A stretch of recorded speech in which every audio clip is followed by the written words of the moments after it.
Without permission I entered the forest, all to see the power of Jurnee-Rayn.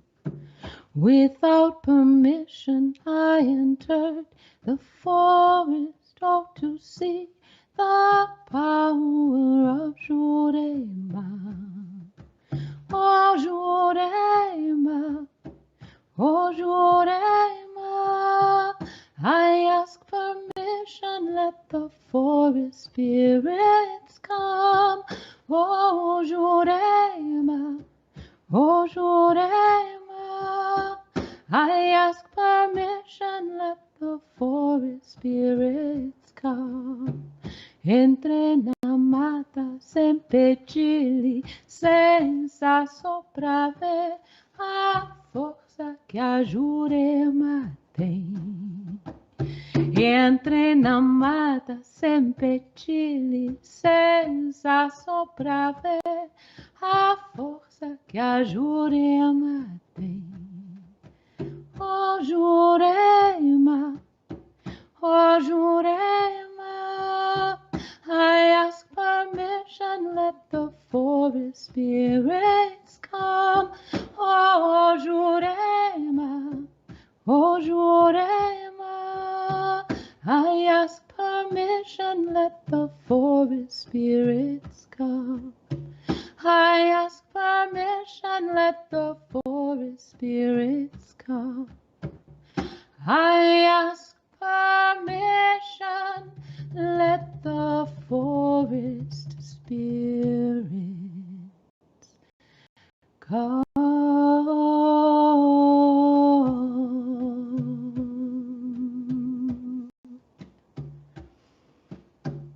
So this is really an honor to be here, and an honor to be here on this particular program.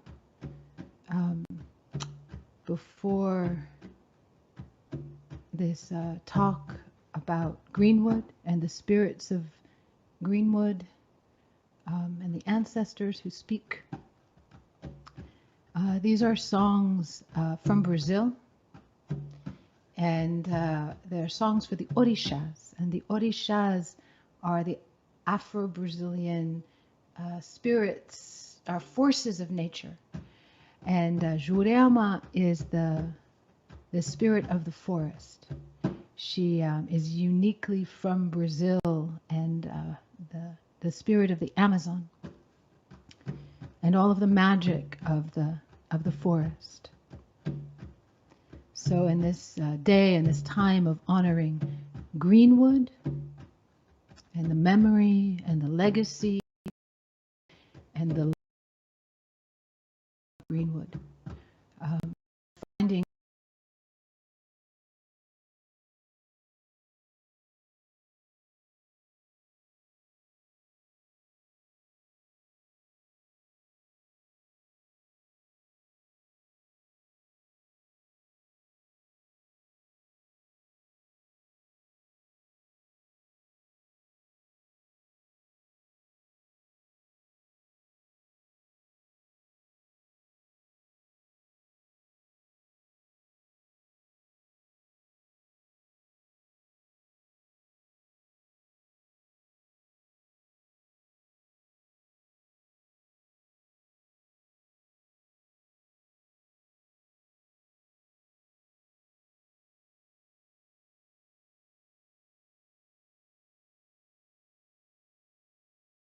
kids.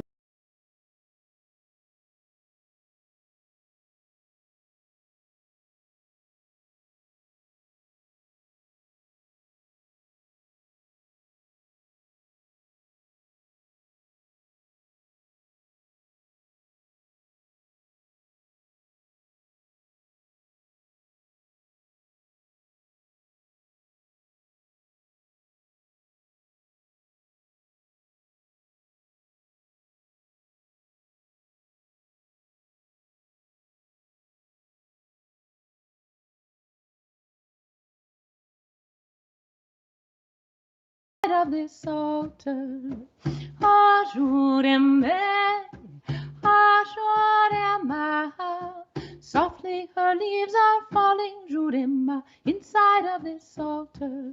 Hail the sun and hail the moon and hail, oh, Saint Sebastian. Hail the feather forest spirit with her bow and arrow drawn. Hail the sun and hail the moon and hail, oh, Saint Sebastian. Hail the feather forest spirit with her bow and Jurema, oh Jurema, oh Jurema. Softly her leaves are falling, Jurema, inside of this altar. Oh Jurema, oh Jurema.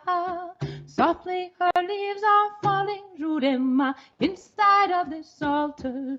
Hail the sun and hail the moon and hail, oh, Saint Sebastian. Hail the feather forest spirit with her bow and arrow drawn. Oh, hail the sun and hail the moon and hail, oh, Saint Sebastian. Hail the feather forest spirit with her bow and arrow drawn. Oh, Jurema, oh, Jurema, oh, Jurema. Softly her leaves are falling, Jurema, inside of this altar. Oh, Jurema, oh, Jurema. Sua folha caiu serena, Jurema, dentro deste gonga. Salve o sole, salve a lua, salve o São Sebastião.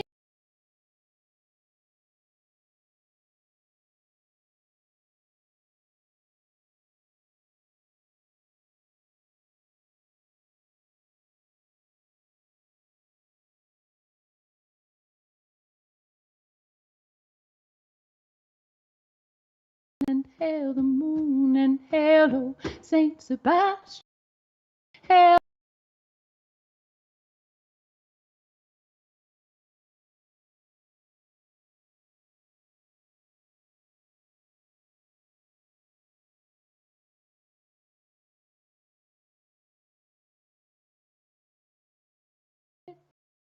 with her bow and arrow drawn.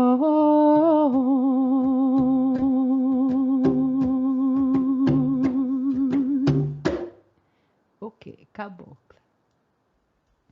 So when I sing these songs, and this is the first time I'm singing a lot of them in public, so I've been working on this cycle for all of the Orishas from this Brazilian pantheon of forces of nature.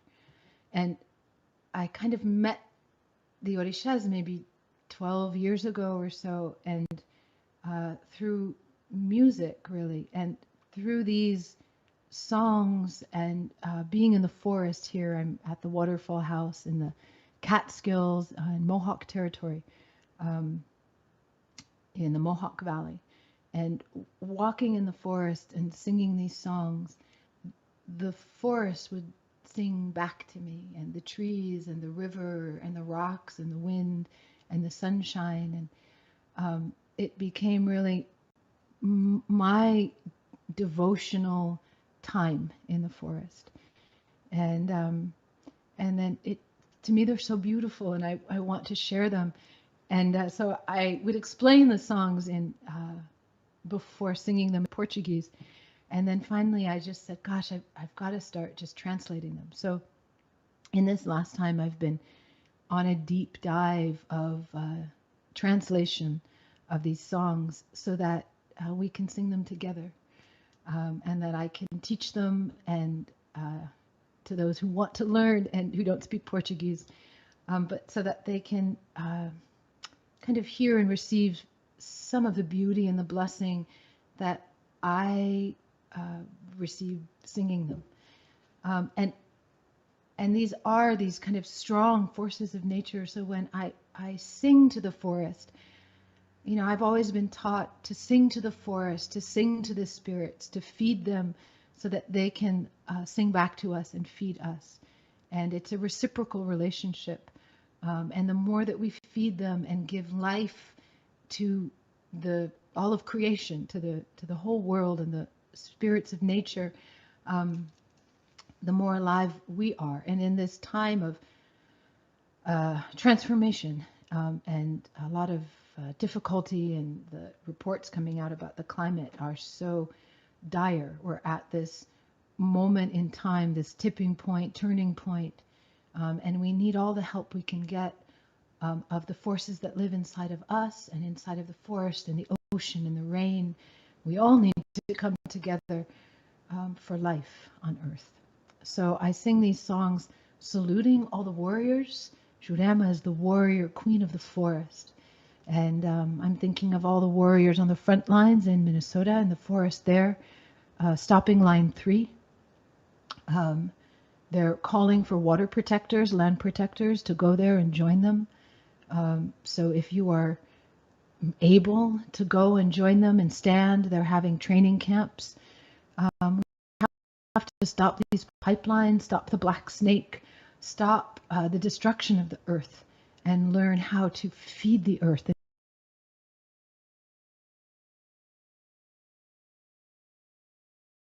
So for me, that's what these songs are. And I'm going to sing a song for the waterfall. And her name is Oshun, the spirit, the force of that waterfall, of the sweet water. And she teaches about persistence and about the gentlest of my little kitty cat.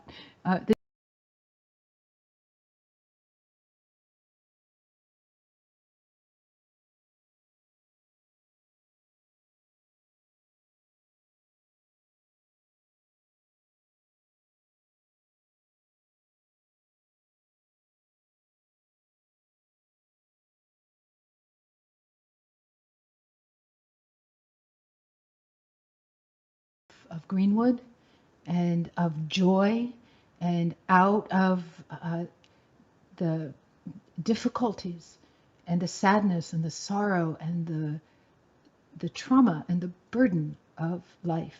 As my dad would say, to weave sunshine out of the falling rain, and to honor that place of deep sadness and mourning, but also find the joy that blooms at each one of us, each on a different path in life, but leads each one of us towards the light, where we are all, or where we can all join. They say, on the other side of right and wrong, there is a field, and I will meet you there. So this is for Oshun. And her flower is the lily. And there are 3 names in this: Oshun Panda, Oshun Mare, and Oshun Doko.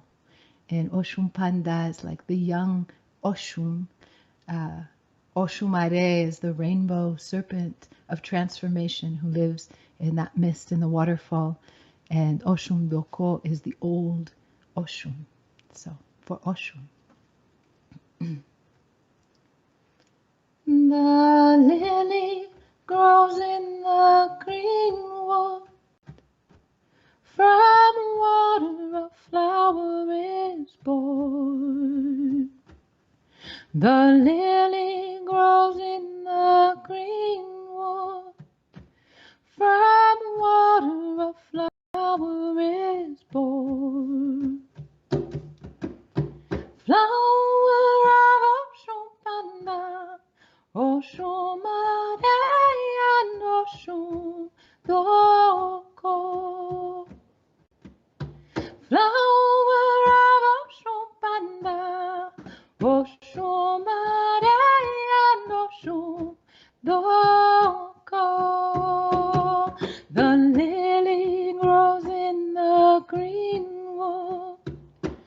From water a flower is born. The lily grows in the greenwood. From water a flower is born.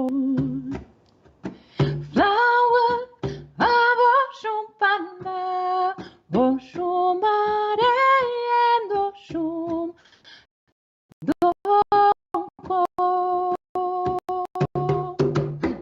Flower of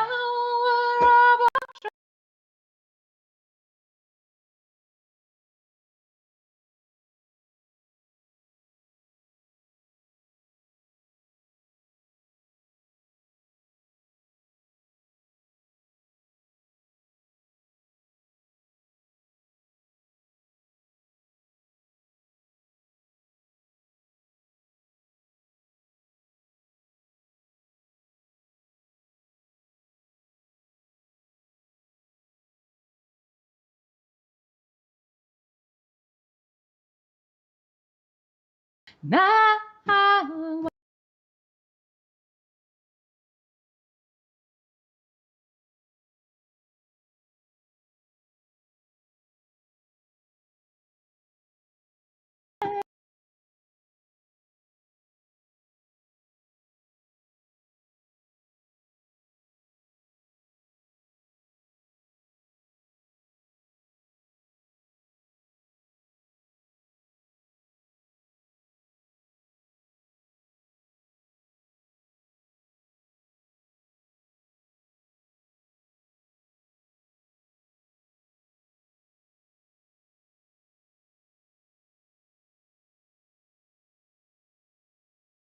that lead us to the light and help us all to keep persisting.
E ajudai a persistir nessa trilha que a todos nos conduz.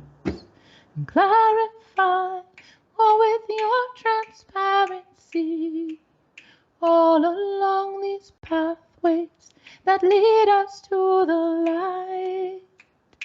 And help us all to keep persisting on this road we all travel in this life.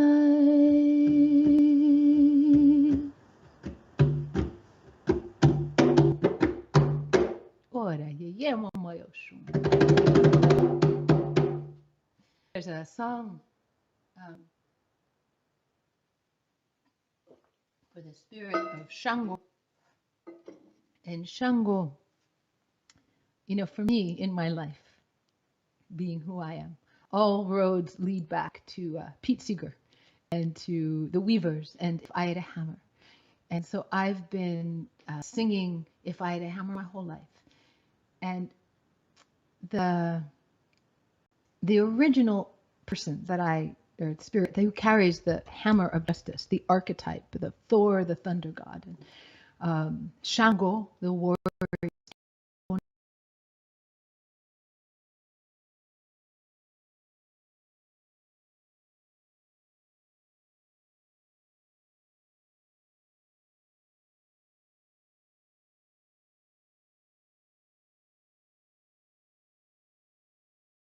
the fire of being that warrior self, and the rock of solid protection of the water, and holding her up so that she can fall with her grace.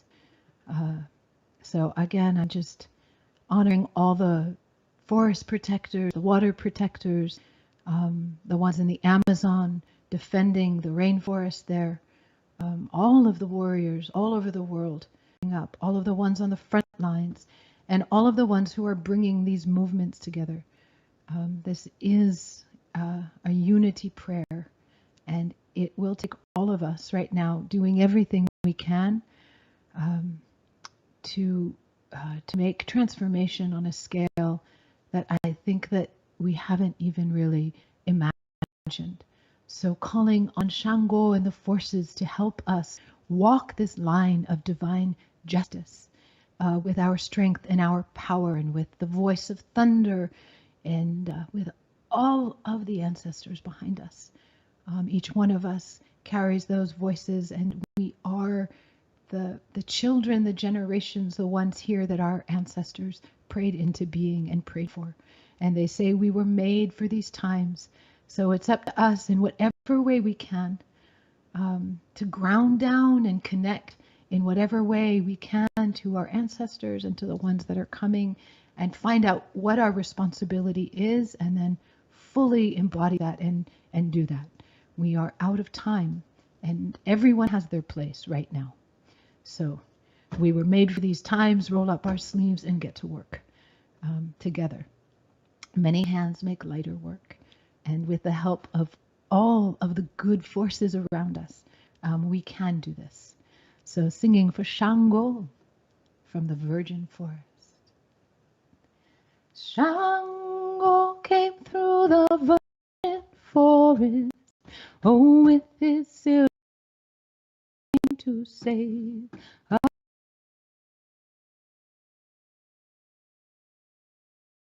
virgin forest.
Shango.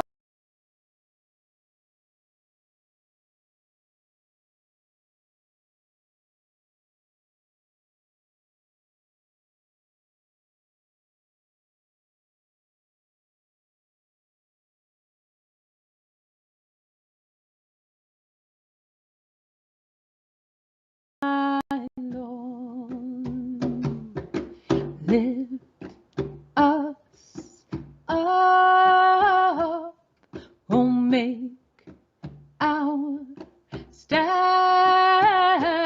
oh, let love triumph in our land, oh, lift us up and make us strong.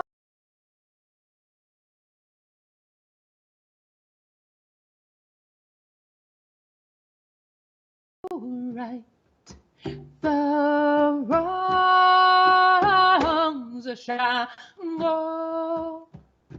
go. Shango the king, Shango my lord, Shango Kao, Shango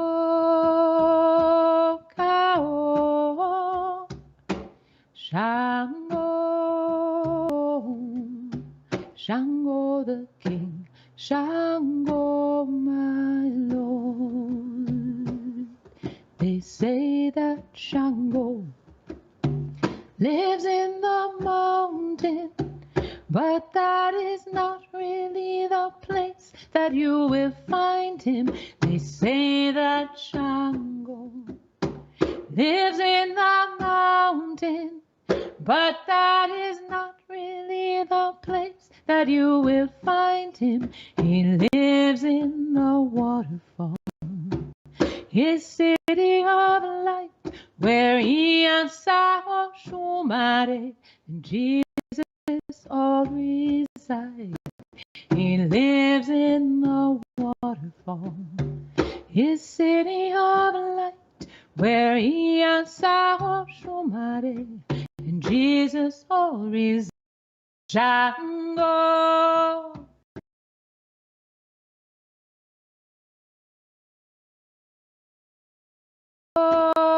Kao, Shango, Kao, Shango the king, Shango my lord.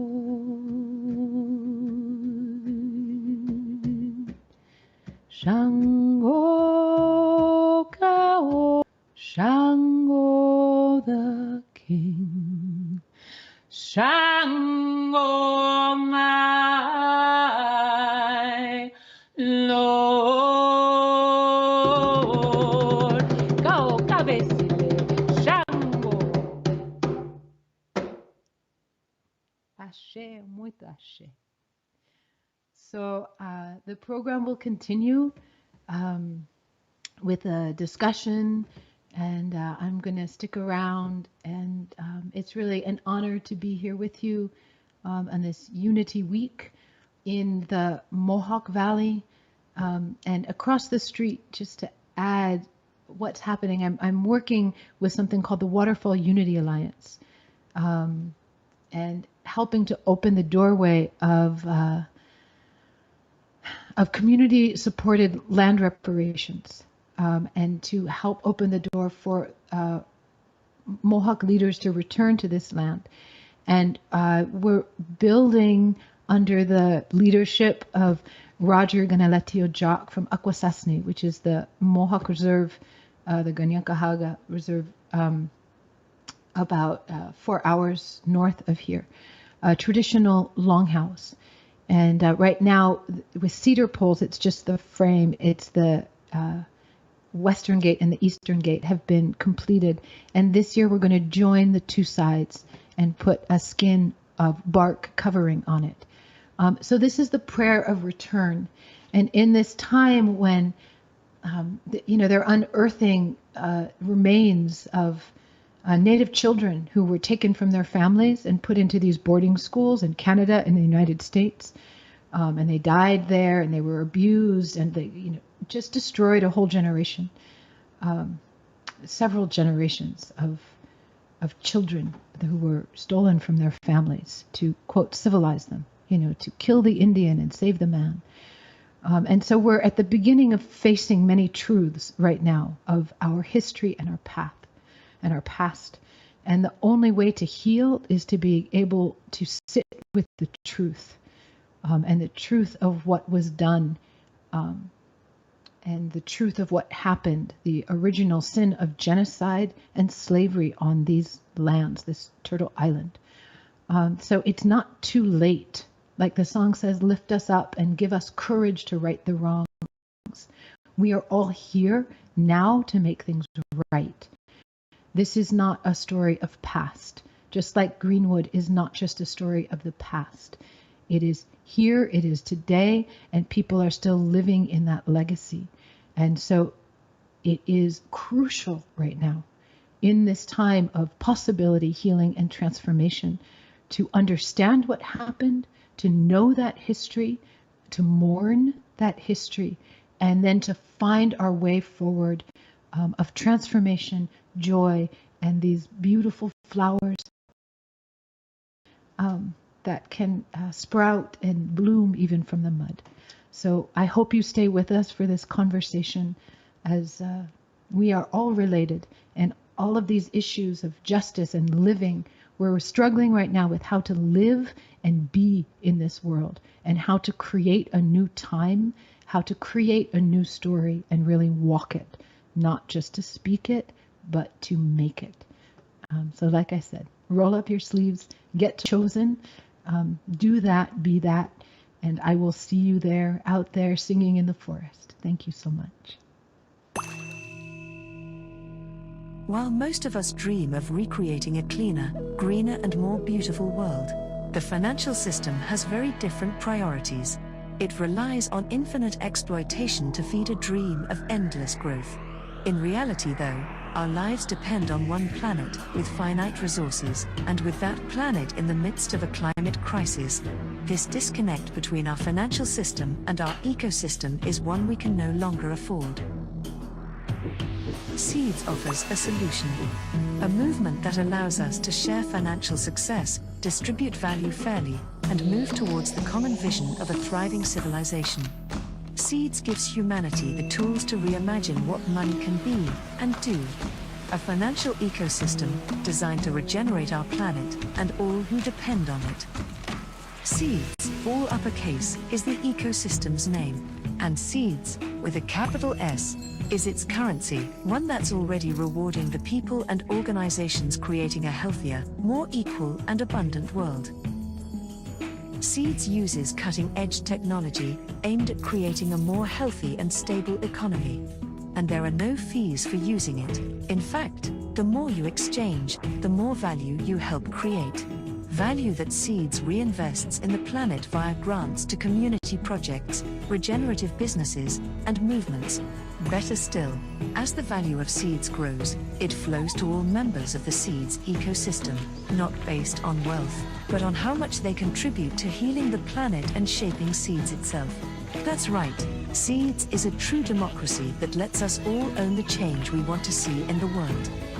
Finally, a financial system, by the people, for the people, to regenerate our planet. Yes, let's do this.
for hosting. Thank you for being here. Cymone Davis, aka Brown Sugar, is in the throes of building a black boarding school in the oldest all black town in Oklahoma.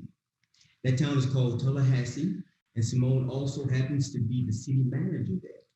She wears a lot of hats, and she's still working on how to condense all of her roles into a single title, which is called a queen. She's a city manager, an educator, and a change maker. In these roles, Cymone focuses on taking creative action to solve problems and implementing freedom strategies. Cymone Davis, aka Brown Sugar, your host. You guys, it's too much, too much. You know, it's always a pleasure. It's always a pleasure having this space and enjoyment with Phetote because as you'll hear tonight, it's so smooth, his words, the way in which he's able to influence and magnify people's stories and voices. And so I pay homage, I pay honor to Phetote Mshairi and the readings to and for tonight, and our guests, our host, Brown Sugar, aka Cymone. Just one small piece to what's in store for tonight. And so I hope that you're excited because we are already having a vibe. We are already having fun. So come and have fun with us tonight.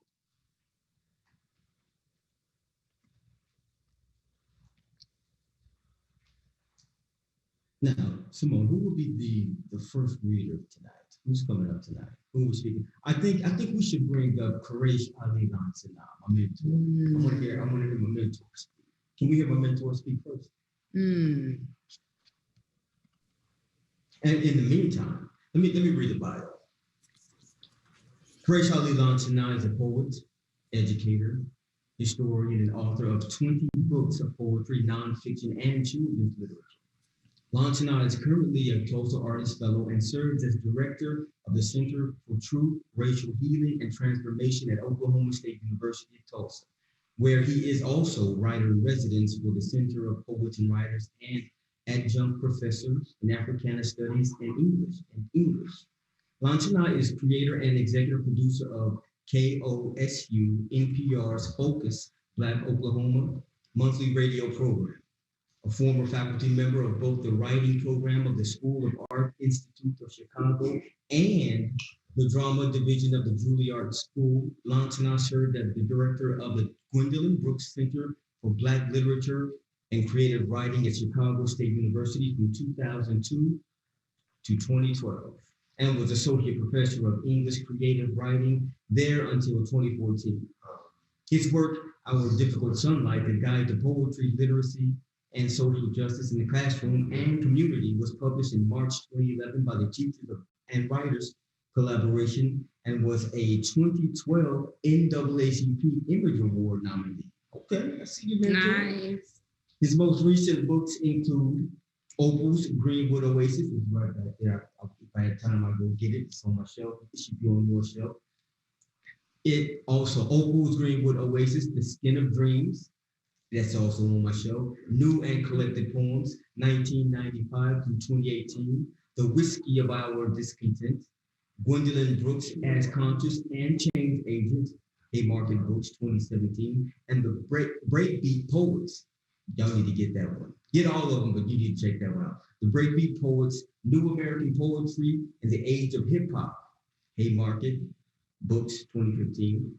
Lansana's work appears in Best American Poetry, 2019, and his forthcoming titles include Those Who Stayed, Life in 1921, Tulsa After the Massacre. He is a founding member of Tri-City Collective, and he is also the author of the foreword to releasing the Spirits of Greenwood Speak Anthology, which is part of the Greenwood Art Project. And also there are other titles in here by Quraysh Ali Lansana that you need to get. And you, without further ado, ladies and gentlemen, the incomparable, my mentor, your favorite poet, Quraysh Ali Lansana.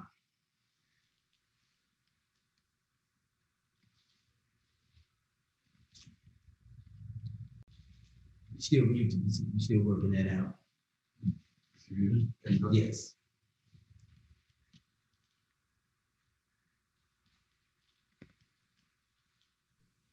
There we go. That's much better. So now you can hear me. Thank you, brethren. Thank you, sis. It's a pleasure to be here. To all of you out there in Cyberland, thanks for hanging out with us to celebrate releasing me, the Spirits of Greenwood Speak. I'm very honored to have been involved with this project from its inception. I'm very honored to have been asked to write the foreword and have written the foreword, and to have a couple poems in this beautiful book in observance of the centennial of the 1921 Tulsa Race Massacre. So I'm just going to read. Read a poem, and then we'll see the rest of the talent that is in store. So I'm going to read a poem that's in the anthology that is called "Every Step," and some of the language from this poem, almost about more than half of it, was featured on the Fire in Little Africa album, and the lyrics were spit by my nephew Sterling Matthews. And this is really about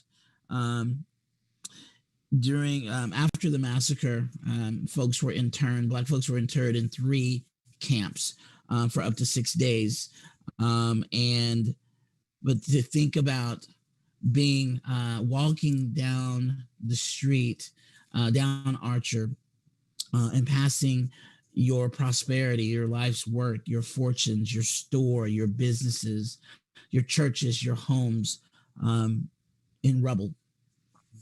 Every step. Marched at gunpoint down Archer, past my own smoldering home, my life, my hands high, white mob done shot up firemen who come to stop the burning. Marched at gunpoint down Archer, past my own smoldering home, my life, my store, ashes, 23 years gone in 18 hours at the hands of deputized crackers. Marched at gunpoint down Archer, past my own smoldering home, my life, my rifle now, some white boy's firearm, killing defiant niggas with a wounded nigga's gun. Marched at gunpoint down Archer, past my own smoldering home, my life, my uncle bloody dead in charred black skin lying in the street as they loot. Marched at gunpoint down Archer, past my own smoldering home, my life, my head low, rage feeds blood, and eyes trace cracks of sanity in the known road. Marched at gunpoint down Archer, past my own smoldering home, my life, my boy and girl sobbing mama's hips wet and stifling June hot, heavy as redneck hate. Marched at gunpoint down Archer, past my own smoldering home, my life, my wife's missus gonna come claim us, cage coons like stray mutts at the pound. Marched at gunpoint down Archer, past my own smoldering home, my life, my police protection ribbon marks me credit against the good Christian word from Maple Ridge. Marched at gunpoint down Archer, past my own smoldering home, my life. My spirit walks Greenwood to pine and back like the grit of black love then, now. Wonderful. Beautiful. If I had a light, I'll just flicker it right now. Wow. I dig it. Dig it, mentor. I see you. I see you. That's powerful. That is powerful. Powerful. Now tell me, can you hear me, mentor? Am I muted? I can hear you. Tell me about your motivation for that particular piece. Well, as you know, I've been studying Greenwood and the massacre for about 20 years. And I think, so it's a combination of things, but I'll tell you that probably the most, triggering motivator, if you will, would be a series of photographs that are at the Tulsa Historical Society. You might even have one of those photographs in the book. But it is a photograph of folks with their hands up. There are many of them, but one in particular, folks with their hands up being marched down Archer, past the rubble that used to be their homes and their businesses.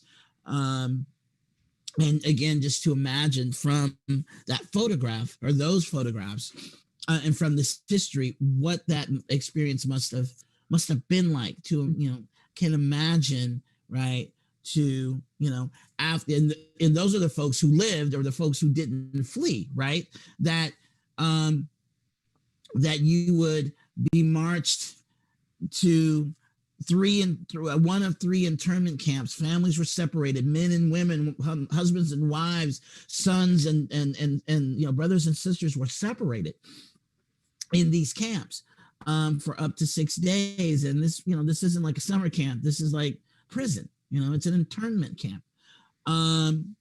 So having just experienced the trauma of the massacre, right? Probably loss of life, maybe experiencing loss of life from a family member. That horror, losing your house, right? Losing your business, losing the community, and then being marched at gunpoint to be put in a kind of jail for 6 days. And again, you're smelling the burnt debris of your prosperity as you walk past the rubble of your prosperity, and what that must have felt like, right?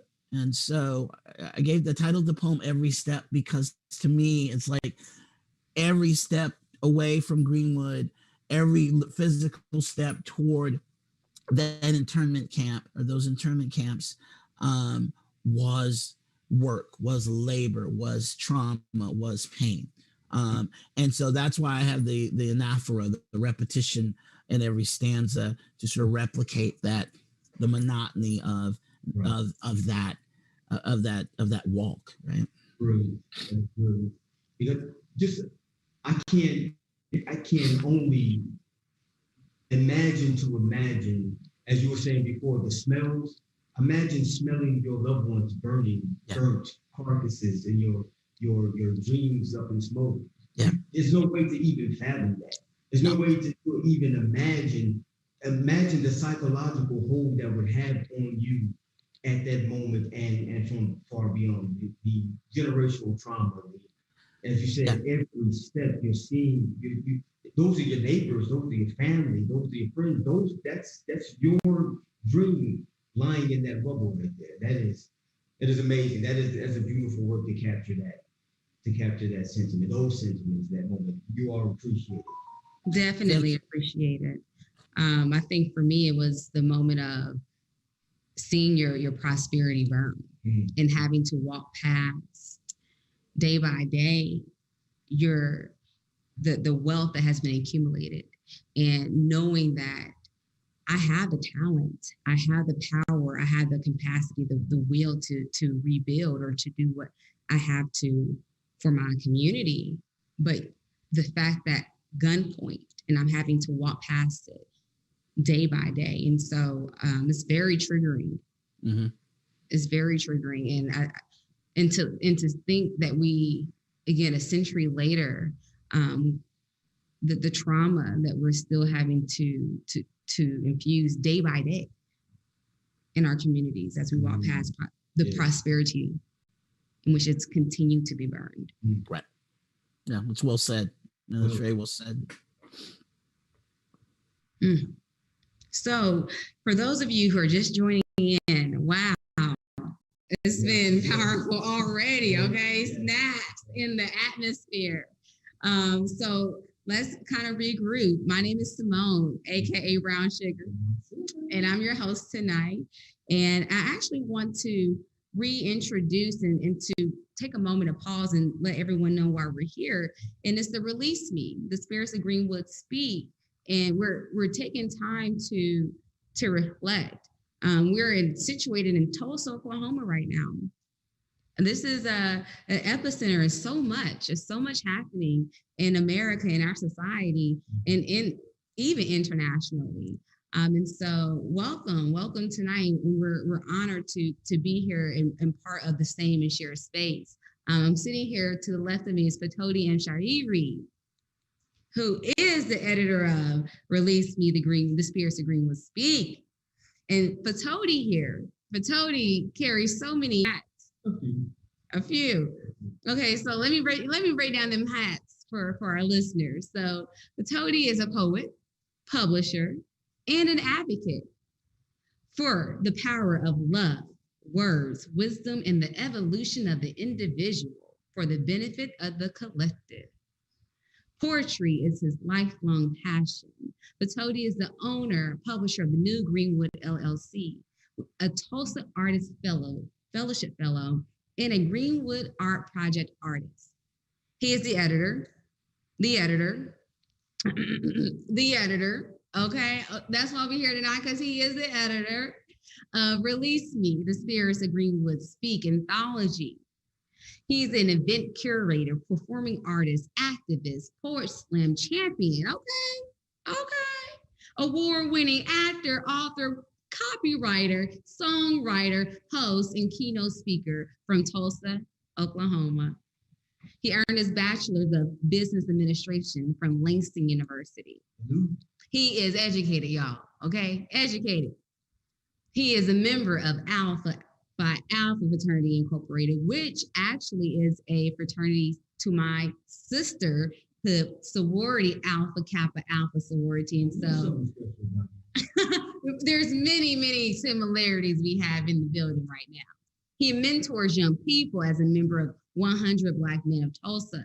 Phetote is on the Poetry Spoken Word Committee at Living Arts of Tulsa. He conducts poetry workshops and occasionally participates in the Artists in the Schools program with AHA, formerly Arts and Humanities Council of Tulsa. Phetote writes like righteousness and sin are at the whim of his pen. Give it up for Phetote tonight. It's such an honor to be here.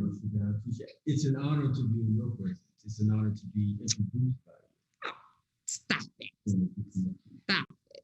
So tell me, what's next on the agenda tonight? What's going on tonight? Tonight, what we are going to do, Brown Sugar. You already started. Here we go. What we're going to do tonight, we're going to read excerpts from Release Me, the Spirits of Greenwood Speak. We're going to read out various accounts. And let me explain a little bit to those who don't know about Release Me, the Spirits of Greenwood Speak. It's part of the Greenwood Art Project. And the Greenwood Art Project is a project that brought together a conglomeration of artists, various artists from different disciplines came together and expressed their thoughts and ideas about not only the Greenwood District, not only the 1921 Tulsa Massacre, but the lives of the people who lived there. The motto is, and the theme of the book is, don't just feed them cake, teach them the recipe. And what we want to do is teach the recipe, teach the principles of the community building principles. We've wrapped those principles in poetry, prose, essays, short stories, artistic expressions of photographs, paintings, and other art renderings, including jewelry making, including wood craftsmanship. There are over 60 different artists who contributed to this anthology, which feeds into the World Unity event. World Unity, because it takes a union of people. It takes unity to build an anthology, to create an anthology, to have various voices come in concert to make a beautiful melody called an anthology. So that's what we're doing. We brought that together, and we want to teach the jewels. We want to teach the people how to build that business. There's a business plan, how to start a business from scratch. There's a sample of a business plan. There are poetry about hygiene, because it's important. Your smile is important. What comes out of your mouth is important. What goes into your mouth is important. That's the food we eat. Those are the words that we speak, the knowledge that we partake. All of those things are important. Not to mention, just having your teeth right when you do a smile. See that beauty, see how that smile is contagious. So there are many different principles that we added to the book, and there will be various volumes, subsequent volumes of the book. But right now, we want to get these jewels, get these principles and the lives of the spirits of Greenwood in the hands of as many people as possible. People want to be remembered more than just the day they died. For the people of Greenwood deserve to be remembered more than just their death date, their massacre date. So that's what we strive to do and are still striving to do with subsequent volumes of release that are coming soon. Snaps to that. Man. And so how can, if those are interested, people are interested to know more of getting their own copy, getting multiple copies, because y'all, there's business plans in this anthology.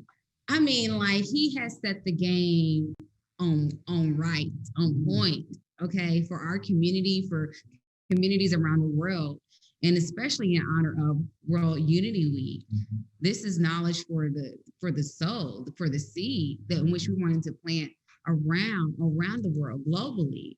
And so where can they find, if they would like to get a copy of this anthology, where to go?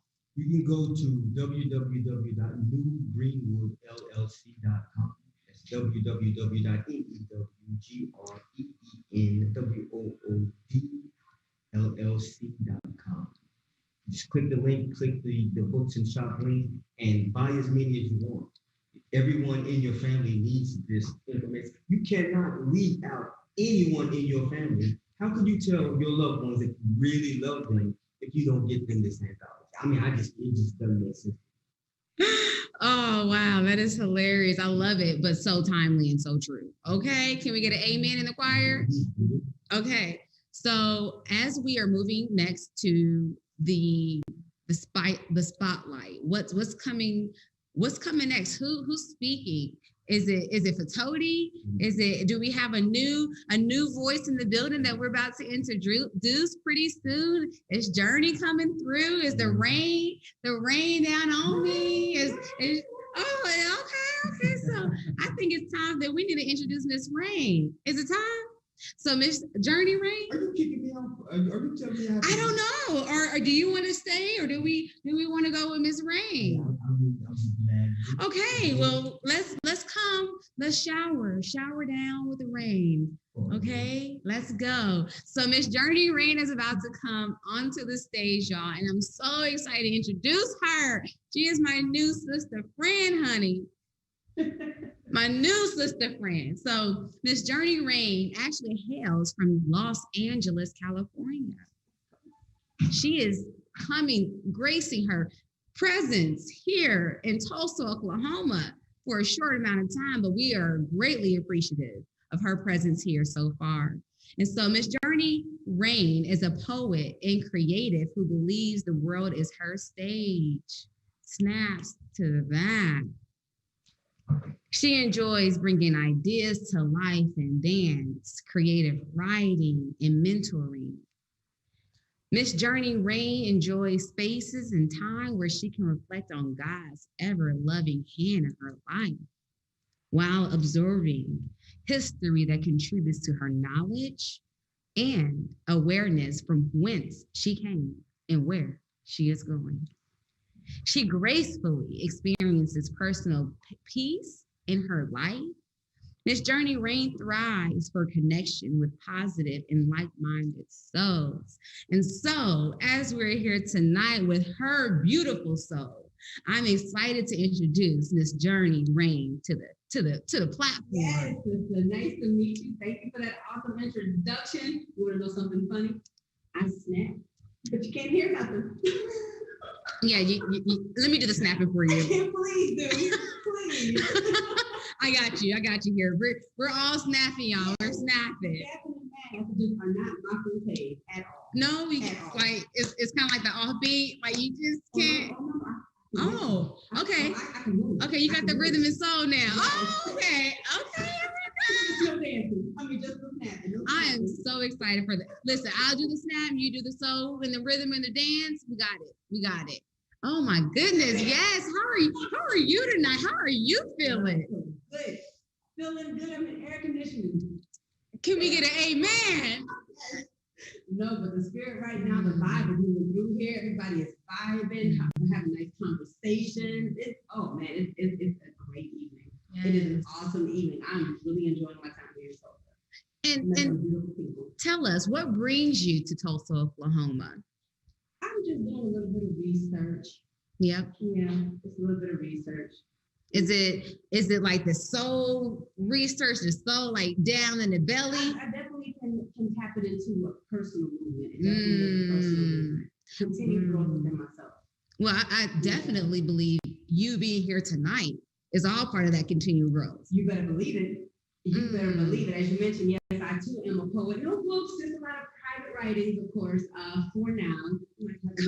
Might be working on a little something soon. Yes. So there's a lot of movement that is happening while I'm here, and that pen I think I'm on my 20th pen because that ink is gone.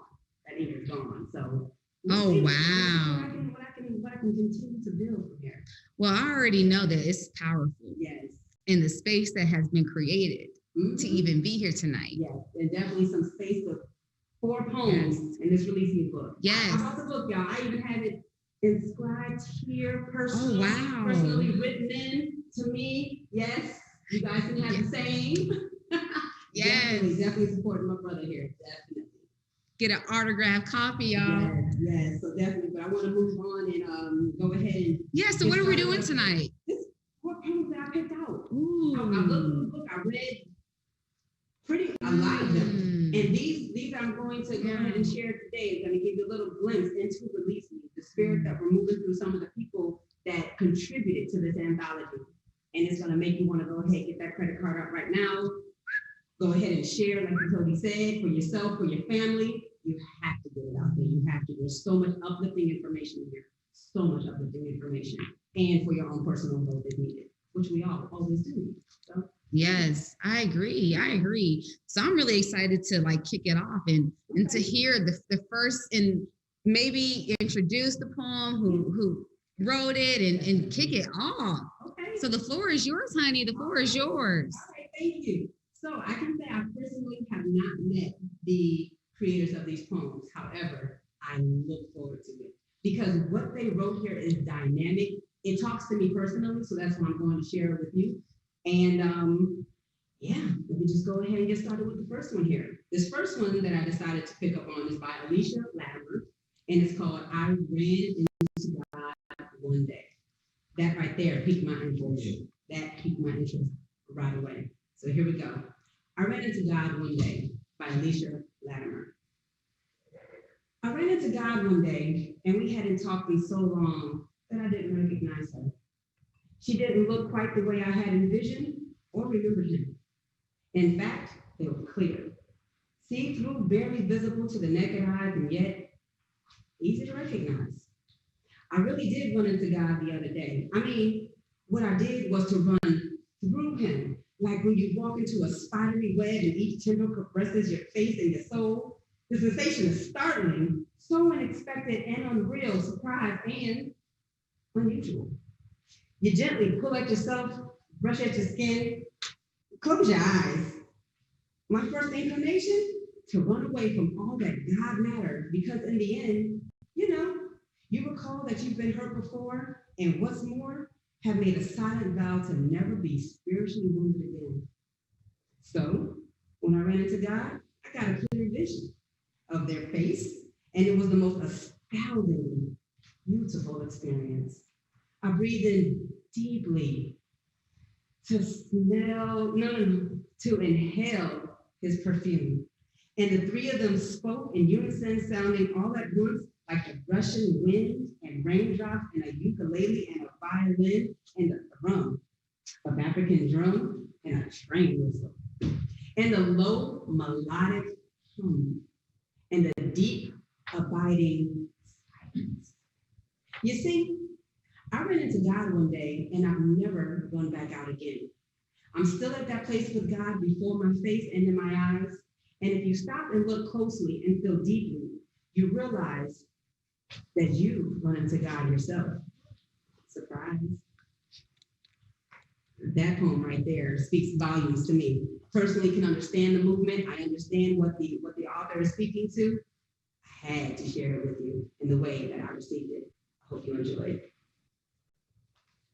The next one I'm going to read, actually the next two that I'm going to read, it's interesting that they're put into the book on page 26 and 27 of this book together like this. The first one is called Black.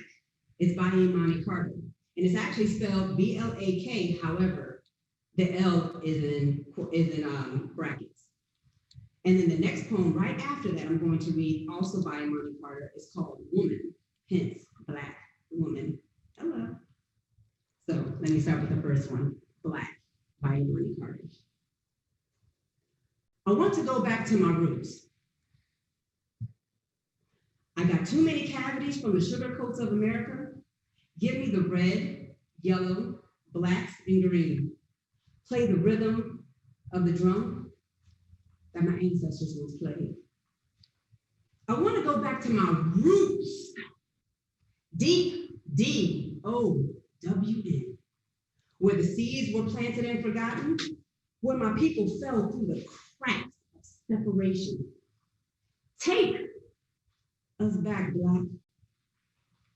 Take me back, Black. And the next poem also too, by Imani Carter, Woman. A Black woman doesn't just want to be strong. Sometimes we want to dwell in our brokenness, down on our knees, kicking and screaming.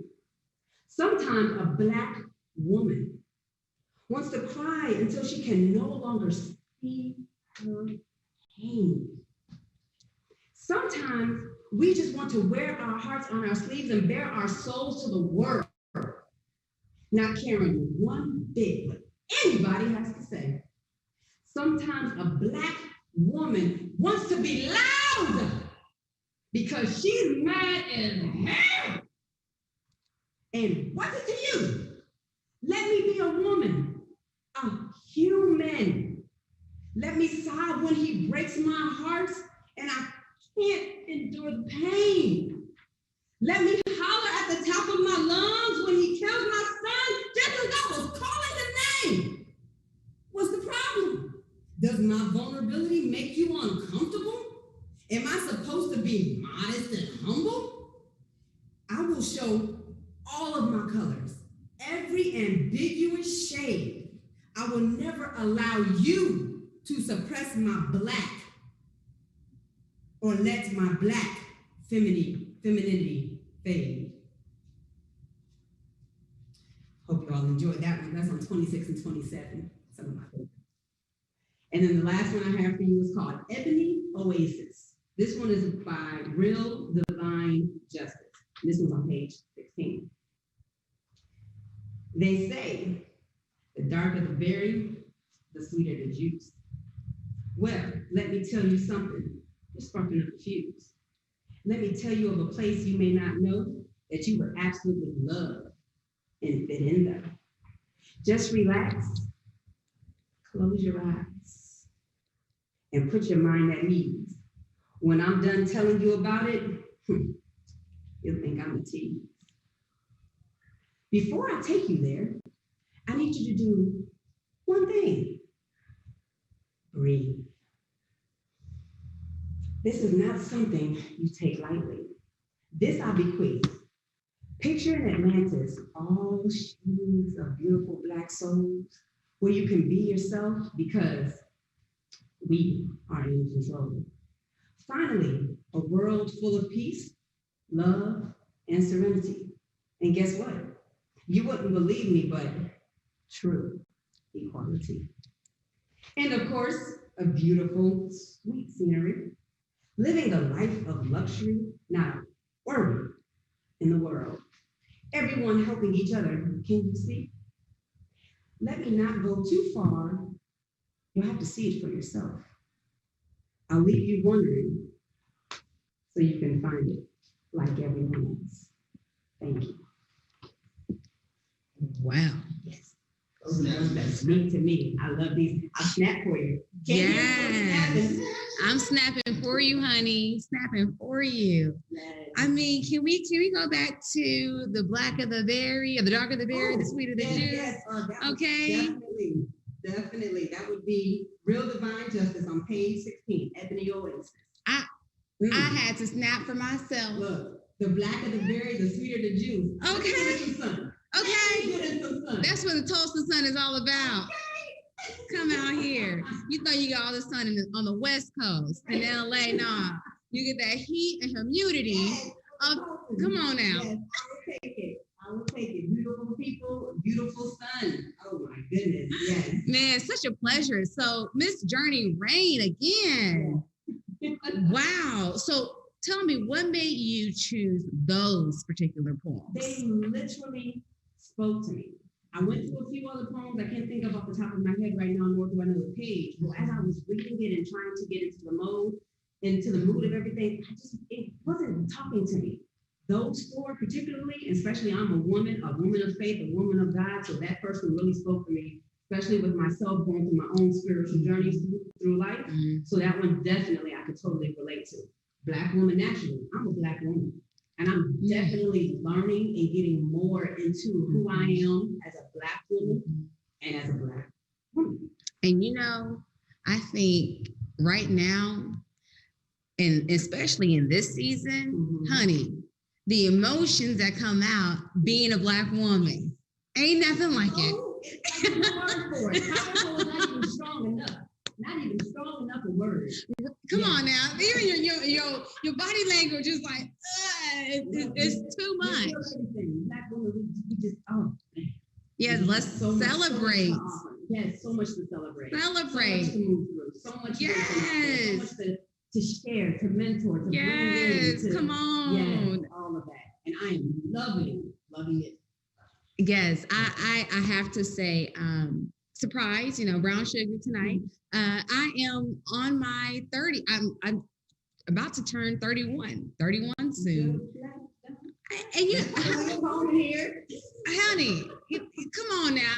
Yes. You guys don't know the locks. The locks are thick and real. Yes. But tonight they just, manage. Yes. But honey, and as I explore my womanhood, as I explore being a Black woman entering to my 30s, I'm so excited to journey through and to figure out each season and what brings with one another. And I would definitely say this anthology helps process through life. Mm-hmm. It speaks to the season which you are in. And I'm excited because, honey, again, as a Black woman, I look forward to exploring my sensuality. I look forward to exploring my femininity. As a woman, in that age, I'm trying to tell you, it's so much awesome learning because you're done with the teenage phase.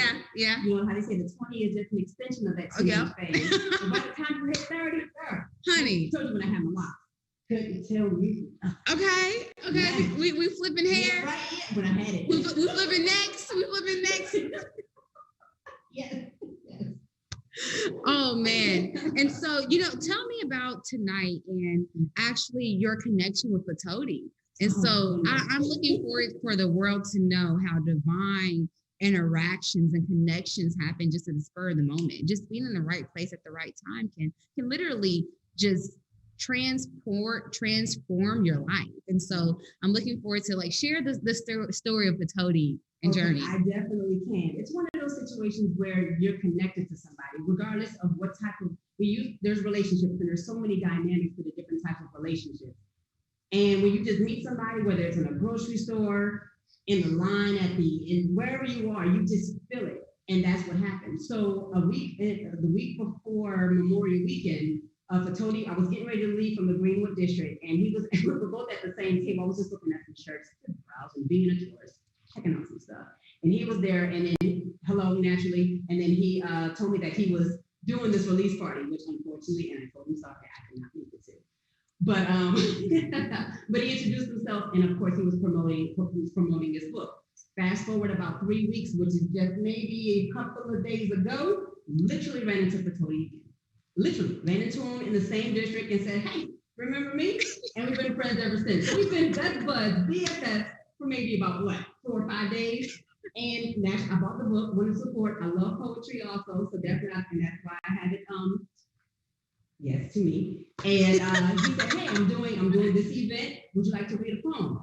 Well, I sat there, I said, yeah, sure. And here we are, 4 poems later, wow. And a wonderful friend. And I met Cymone today also. We vibed right away from the door. The door. And that was just maybe an hour.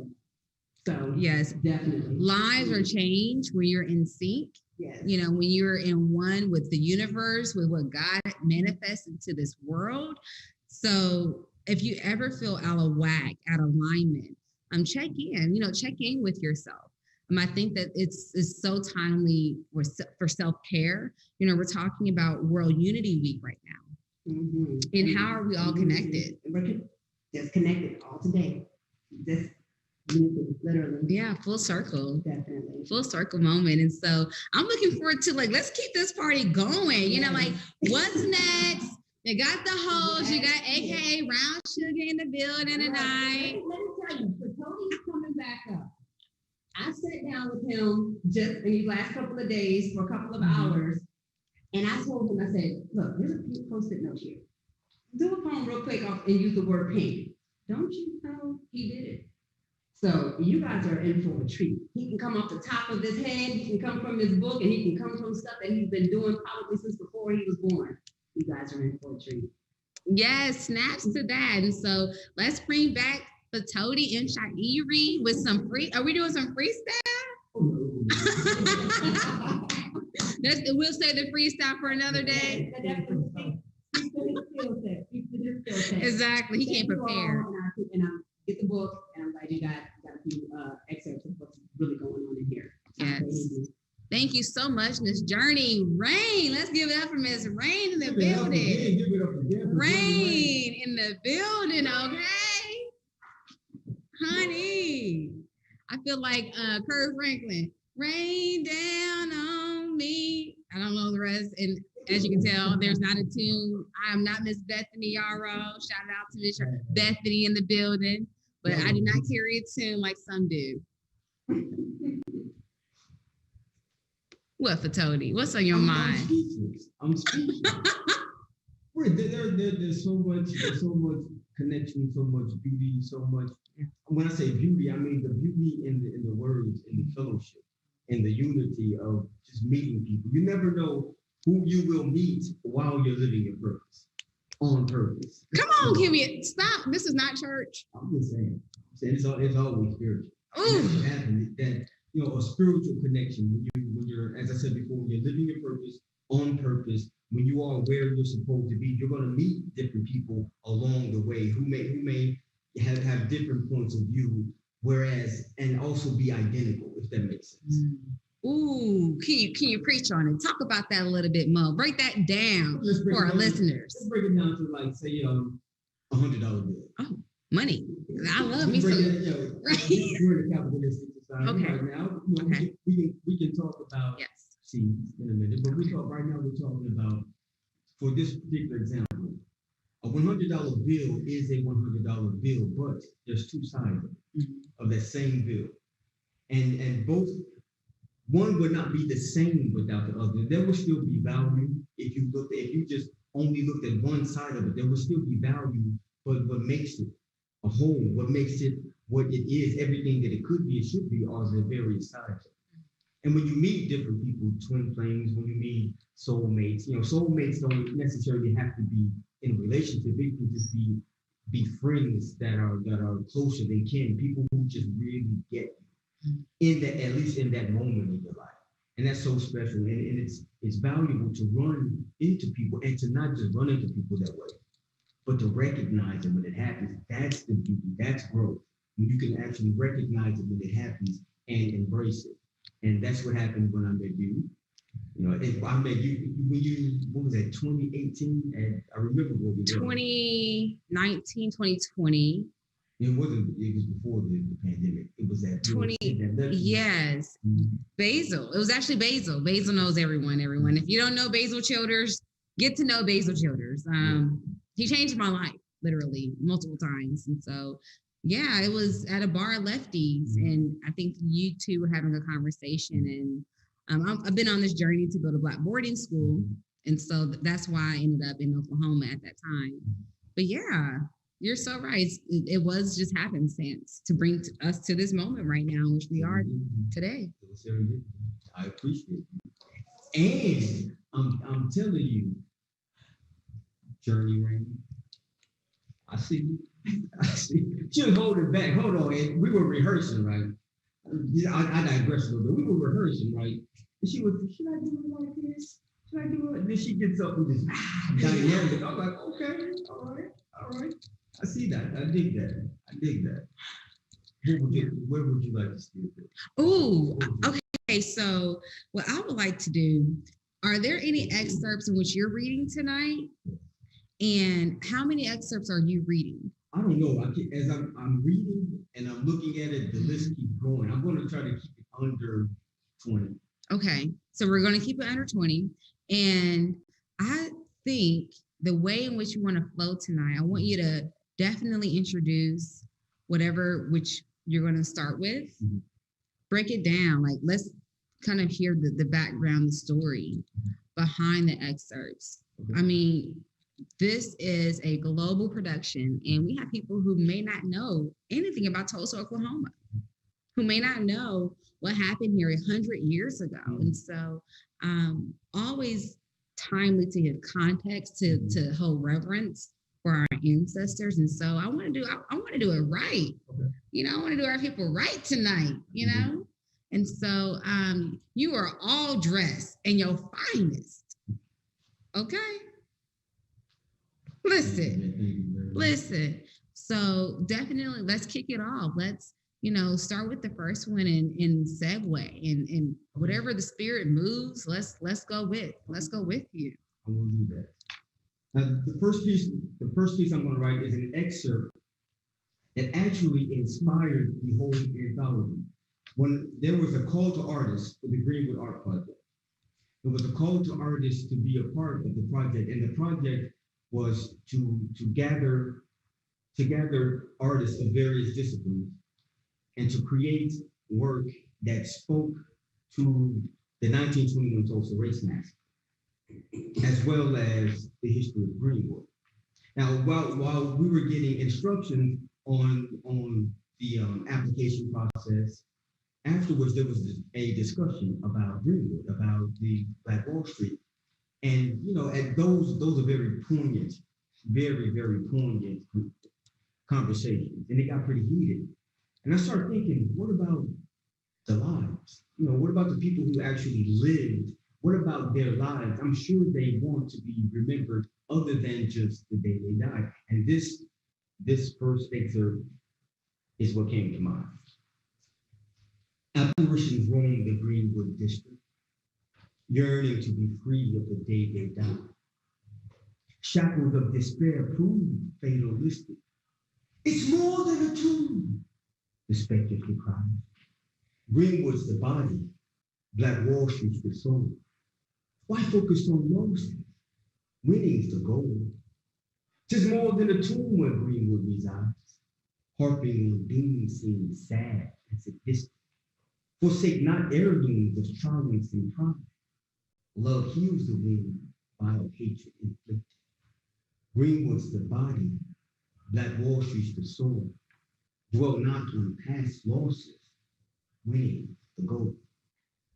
So from that particular piece that I wrote that day at the before I even submitted my proposal, before I was even accepted, I wrote that particular piece, and everything from the anthology stemmed from telling the story of the lives of the people who live. And there are some historical facts and accounts in the book, and there's also some fictional accounts that some of the artists took artistic liberty to say, I wonder what happened the day before. I wonder what that starstruck child was thinking before Dreamland Theater was burning. Those are some of the things that the people who lived in Greenwood lived through. But you can burn a dream like that. You can burn the dream. So what we want to do, we want to continue to have the spirit of the dream, the spirit of the people who live, to respect that dream, to respect that legacy. We put those jewels in here. So we don't just feed them cake, we teach them the recipe. And this is the book of recipe of how to start a business, how, as we said before, how to keep your mouth clean, about the digital divide, which is a whole other issue. Right now we are speaking via Zoom. There are millions of people, there are billions of people possibly watching this particular broadcast because of technology. And it's advancing further, while there are some people who don't have the luxury of having internet connection, high-speed internet connection, or knowing how to use virtual reality, knowing how to use computers. That digital divide is getting wider, and the wider it gets, the more disenfranchised people become. Whomever you are, whoever they are, and that's the digital divide can be colorless. It can create a larger chasm in your economic life as well.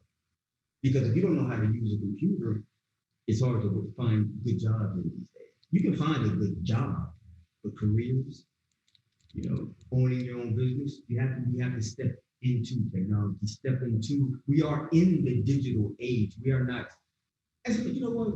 I'm being a little cautious right now. I'm talking too much. What I'm going to do, there's a particular piece in the book called The Gods That We Create. It's in book poetry style. Oh, also, the book also consists of over 20 different poetry styles on purpose. And the basic style of the poetry in the book are ekphrastic poems. An ekphrastic poem is a poem that describes a photograph or a work of art. So I asked that those who submitted photographs, those who submitted artwork and craftsmanship, I asked them not to just describe the work, but to describe it in a poem, in an ekphrastic poem, just to give more context about the book. This piece is called The Gods That We Create, written in loop poetry. Man makes machines that make life more easy. Easy conveniences lullaby man. Man manifests their own obsolescence. Obsolescence aligns with AI's plan. Plan to dethrone the apex predator. Predator, your days are numbered, my friend. Friend becomes foe to the algorithms. Algorithms rise as mankind descends. Descends to extinction, limbo awaits humans' penance for dastardly deeds. Deeds done to nature recompensed by fate. Fate visits vengeance on harvests and seeds. Seeds sown by science reap harvests of doom. Doom looks like doohickeys covered in flesh. Flesh filled by progress gone sorely awry. Awry like the sound of screaming afresh. Afresh their resolve, humans fight to live. Live like dreams on the brink of waking. Waking awakenings that ought to be woke. Woke lest they suffer their own unmaking. Unmaking the folly of falling for leisure. Leisure contraptions have trapped in the name. Name their successors in bytes, bots, and codes. Codes too complex for sapiens' mind. Mind frame of bots are quantum leaps ahead. Ahead of mentalities filled with hate. Hate makes emotions too legal to keep. Keep with the program to world dominate. Dominate and rule for progress's sake. Sake of beings who took life for granted. Granted wishes have morphed into curses. Curses go viral when fake news is planted. Planted enchantments from birth to death. Death of their privacies still unnoticed. Unnoticed by ovine addicted to lights. Lights pacify, but the ego is bogus. Bogus like kindness till greed is appeased. Appeased by devices with minds of their own. Own your destruction, you ambitious nerds. Nerds construct gods. Oh, hell, where's my phone? Phone in your order. Please make mine bionic. Bionic girlfriends don't break your heart. Heart hug emojis replace I love you. You and your creator are artists and art. Art manifested from ifs, buts, and thens. Thens that will see past the ego's facade. Facade of non-believers disproved by if. If we create gods, then why couldn't God?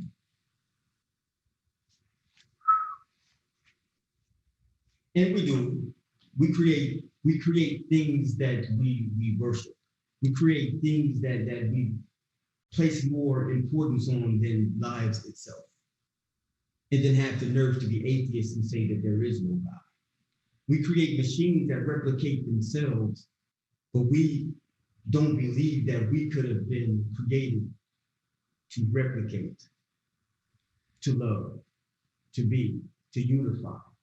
We're all one. Creation is one. The world is one. If nothing else, this experience, the experience of the pandemic has shown us that we are united, that we are one. We affect each other. I affect you. The good deeds that I do affect you. My education or lack thereof affect you somehow. You know, whether I'm a good person or not affects you, and vice versa. We are I and we are us, and we affect each other. And we have to remember that. We must remember that. I digress. Now, this particular piece, this is from my fellow Tulsa artist fellow and poet laureate of the United States, Jory Harjo. It's called I Give You Back. I release you, my beautiful and terrible fear. I release you. You were my beloved and hated twin, but now I don't know you as myself.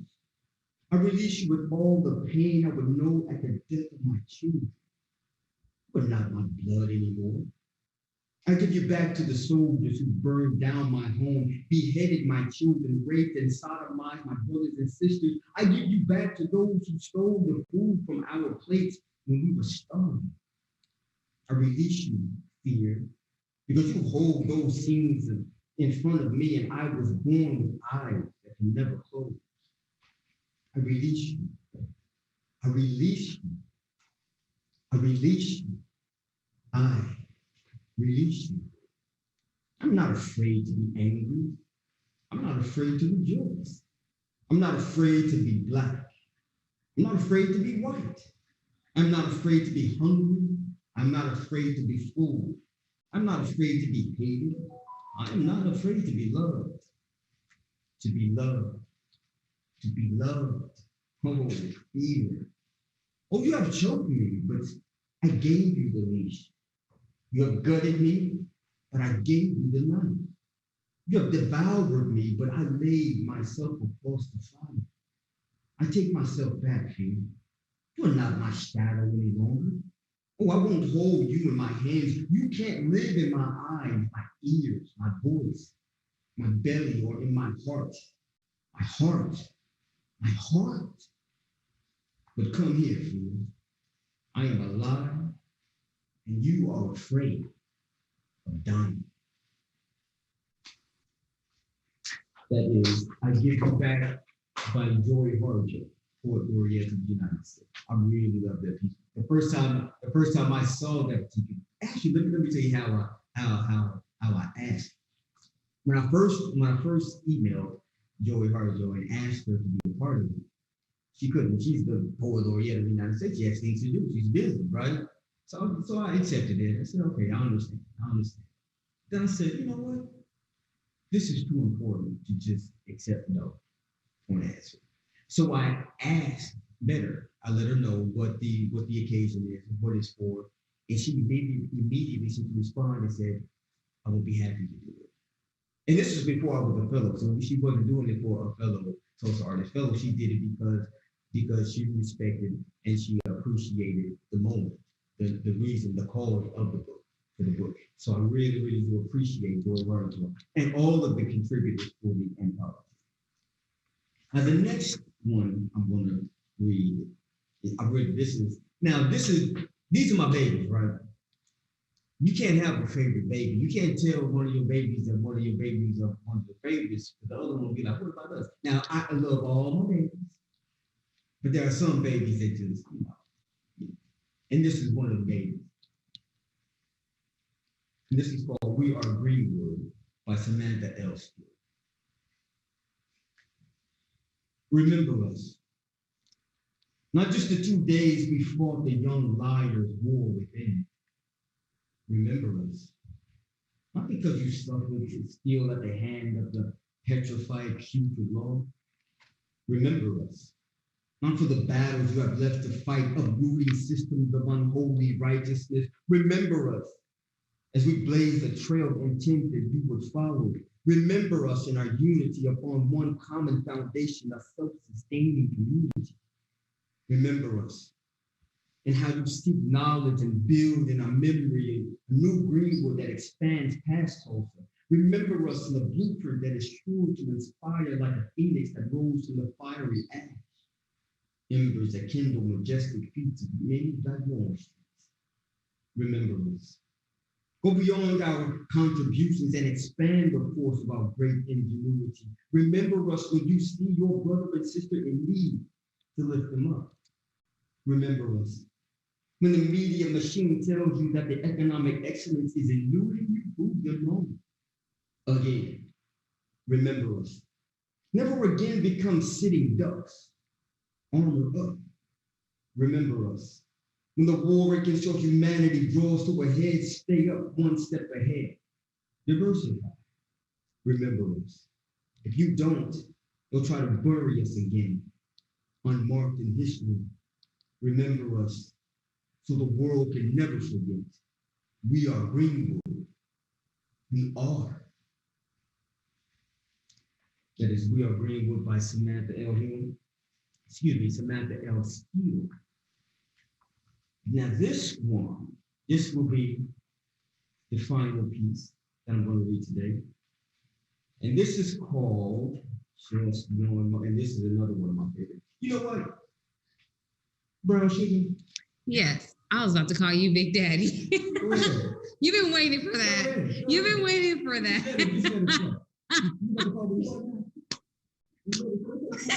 I was about to call you Big Daddy because as of last month, you was Big Daddy.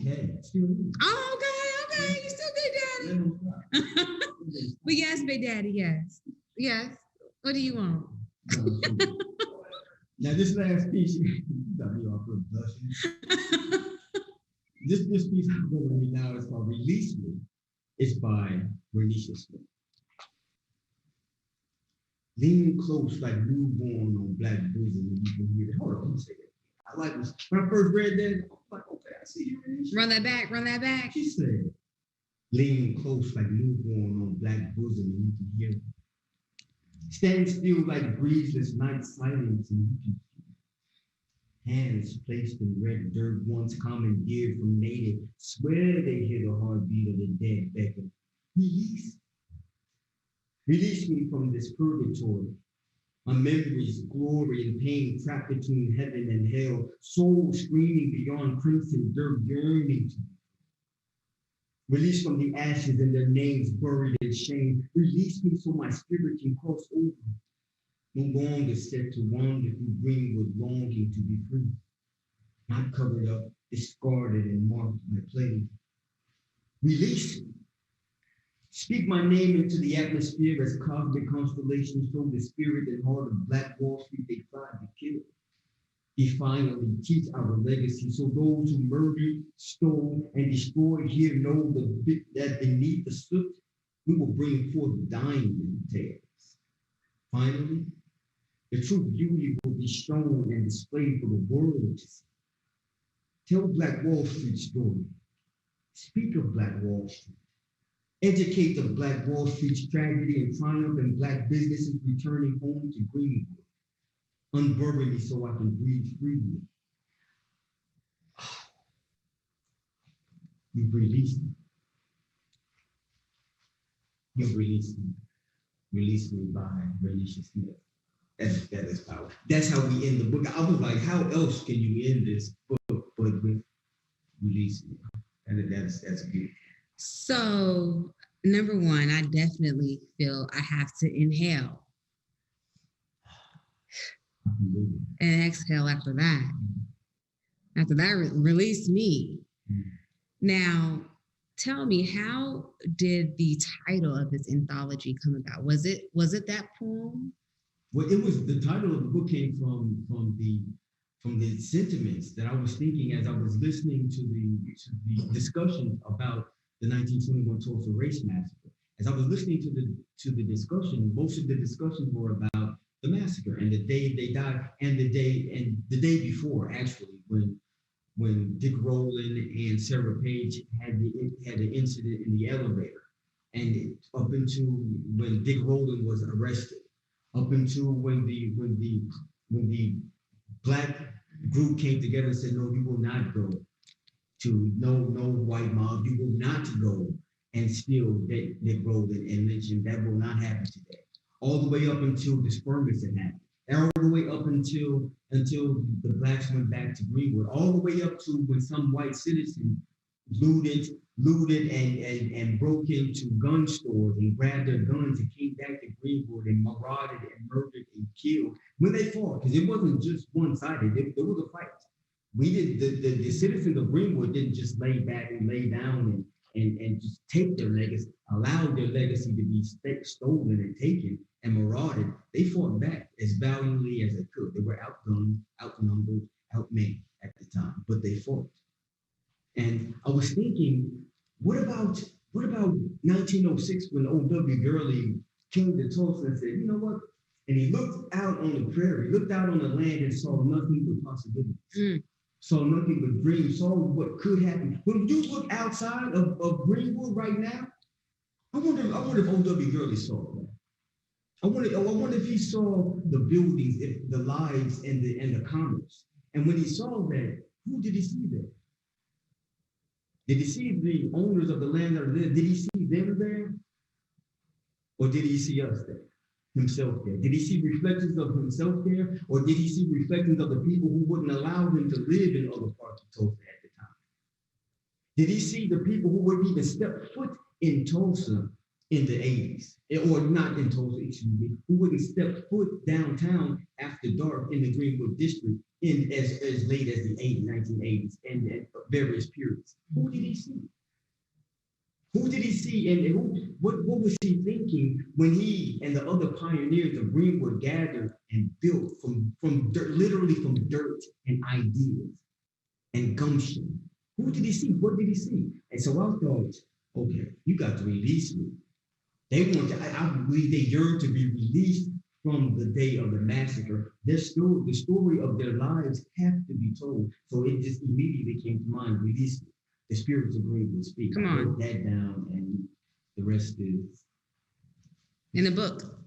The rest is in the book. Yes. It's not even. Yes, go ahead.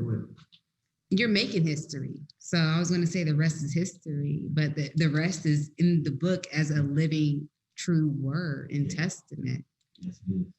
Yes, it is. It's there are historical facts. There are historical facts by leading historian Hannibal B. Johnson and other historians. Teresa Antoinette Jordan is also a historian. There are many historians who contributed to the book as well. There are professionals who contributed to the book. And when you get a chance to go to, well, you can go to New Greenwood LLC on Facebook. You will see the eclectic array of people. There are people of all races contributed to this book. There are people of all genders, of all faiths, of all nationalities, of all sexual orientation. The world is represented in this book. It's not only about us. There are other people as allies, and people who appreciate Tulsa, who appreciate what Tulsa can be, who appreciate the legacy of Greenwood and the promise that Greenwood said, the promise of legacy that Greenwood is. It still is, because that legacy doesn't stop. It's timeless, it's borderless, it's colorless. Oh yeah, it's in our blood. It's in our blood. Mm-hmm. If you think about the Great Migration, if you think about it's our own African diaspora in this country, the United States. Oklahoma was a stopping point, was a middle point for so many African Americans, so many Black bodies in this country. Mm-hmm. And so the blood, it runs deep in our veins. That spirit, the spirit of self-sufficiency, the spirit of entrepreneurship, the spirit of wealth creation. And so I think that this anthology is very timely. It's very important and pertinent. And it is a way to look towards our future as a blueprint. And I think that we have, in conversations I've had with people, I actually identify it as a blueprint. This is a blueprint. If you're having questions, if you're feeling some type of way, if you got your emotions out of whack, if you're wanting to connect with the ancestors, if you want to touch base to see what happened 100 years ago, this is a blueprint. And I couldn't have said it better myself. Cymone.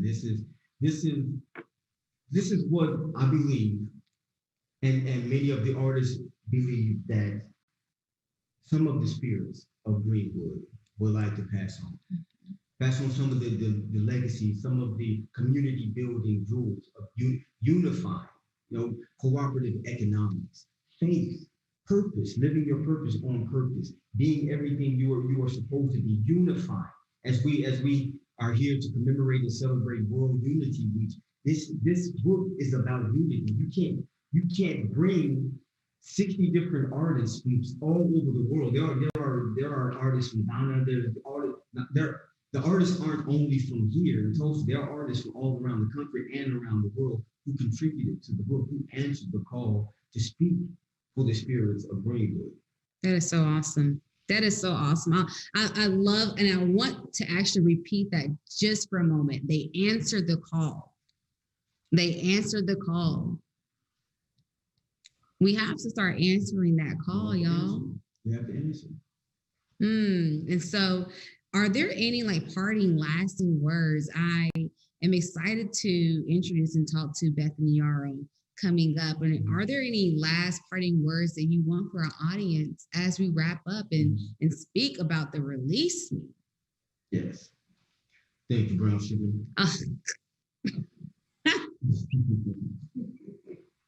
What I would like to leave, or not even leave, just to present. If you want to know, read. Smart people read. If you want to know what happened, read. It's spoken word and history that's passed on by spoken word is beautiful, it's pertinent, it is necessary.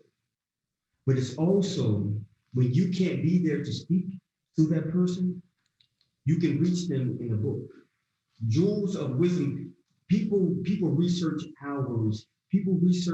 Authors have researched years, literally years, put all of their experiences, put all of their knowledge, put all of their wisdom into a book. Whether it's this book or any other book you receive or you read, there's energy in the book. There's energy in the knowledge, in the wisdom. And that's what we wanted to do. We wanted to create a legacy. After today, when I'm gone, the spirits of Greenwood will continue to speak. As long as this book is shared, as long as the principles in the book is merely the vessel. It's about the principles, it's about the content of the book that is so important, that is so pertinent, and is so necessary to have. Why wouldn't you want to be better? This book will make you better as far as the learning about the experiences of Greenwood, learning about the spirits of the pioneers and the people who lived on Greenwood, as well as historical facts about the 1921 Tulsa race attack. Hear, hear, hear, hear. And I raise my glass, my imaginary glass to that. See, I have mine. Yes, I see the yes, you're fancy. You're fancy, honey. You're fancy. I'm basic. Well, a pleasure. Oh my goodness. And so as we again like to say thank you to Mr. Phetote Mshairi. Thank you, Brown. I appreciate you. You're so welcome. And it was always a pleasure sharing space with you as well. And there will be many more. Many more. Yes, and so I'm excited because Miss Bethany Yarrow is coming up, and I look forward to having a conversation. I look forward to hearing the spirits and the energy move. She is touched. She is touched by angels. And I just love her spirit. I love her energy. And so how are you doing tonight? I'm doing all right. Can you hear me? Yes, ma'am. It's okay. All right. Because we switched formats. Thank you so much for leading this discussion. I've been watching the whole hour and listening to the words and the poetry and, feeling just the energy and the release and the liberation prayer that's carried. And so it's very moving for me to watch, to listen, and to just to see the beauty that's been created and the power in these voices. So thank you for bringing that here. Thank you. And let's just point out the how the beauty is layered here. And you yourself, I mean, you're beautiful. Like your light is just shining through right now. And I know that our audience, we're excited to hear what you have tonight to present. And so where are you located right now? Right now I'm in Mohawk territory in central New York State, as they say, so-called New York State, but this is Ganyankahaga territory. And it's the Eastern Gate, where the people of the Flint occupied, lived for generations here. And so it's a small town now called West Fulton. It's a hamlet, actually, and it's very, very rural. It's the most fertile valley east of the Mississippi. It has a really interesting history because I kind of call it the Deep North, It was solidly pro-slavery up here in the Civil War because it was this agricultural area. And it was the breadbasket of the revolution, of the U.S. Revolution. So I just gifted to my Mohawk relatives. I had 2 of the millstones from George Washington's army in front of my house that they would grind the bread. So this was really supplied all the food for the colonies, for the armies, and of course the Mohawks were pushed out of this area, and now the main reservation or reserve they have is, or one of them is Akwesasne, and it's up on the border of Canada between Ontario, Quebec, and New York State. So we're working here and we're doing a community-supported reparations project, and to try and, in this time that we have now, where I was talking before, but this is really the time my brother says, we're the generation here to heal. And it's never too late to recognize the past. It's never too late to really internalize that, of what really the true history of what happened. Like, people are just waking up to Greenwood right now and that history, kind of on a larger scale, and with a different understanding of the history we need to confront as a nation, in order to move into a place of true justice, true equality, divine justice, divine equality, and come together, as you've been talking about, in this place of unity where it's really going to take all of us to make this change. So that's the work that I'm involved in here, in the Deep North, finding allies and finding the people who still believe and hold on to this dream that we can make a different world together. And if we sing and if we pray and if we write our poetry and if we work the land and if we reactivate our connection to the earth and our connection to each other, then we can really manifest something different. So, I join with you in heart and soul and music and song and all the different ways, and your light shines. You've got a big light shining right behind you, like the sun shining on you. So it's a beautiful thing, and it's just beautiful to hear everyone's words tonight. Thank you so much, Bethany. I look forward to, while and as you were speaking, my vision, like just I wasn't even here in Tulsa anymore. I was with you, and I'm looking at all the historic pieces in which you're sitting on, like the land in which you're on right now, and surrounding you. It seems as though there's so much tapped into, like the energy there, and the, what do you call it? Is it the deep south? We're in the deep north here. The deep north. Yeah. I look forward to being in your presence one day, and to figuring out what this deep north, what all is the deep north about. And so tonight, it seems as though we have been having conversations about reparations.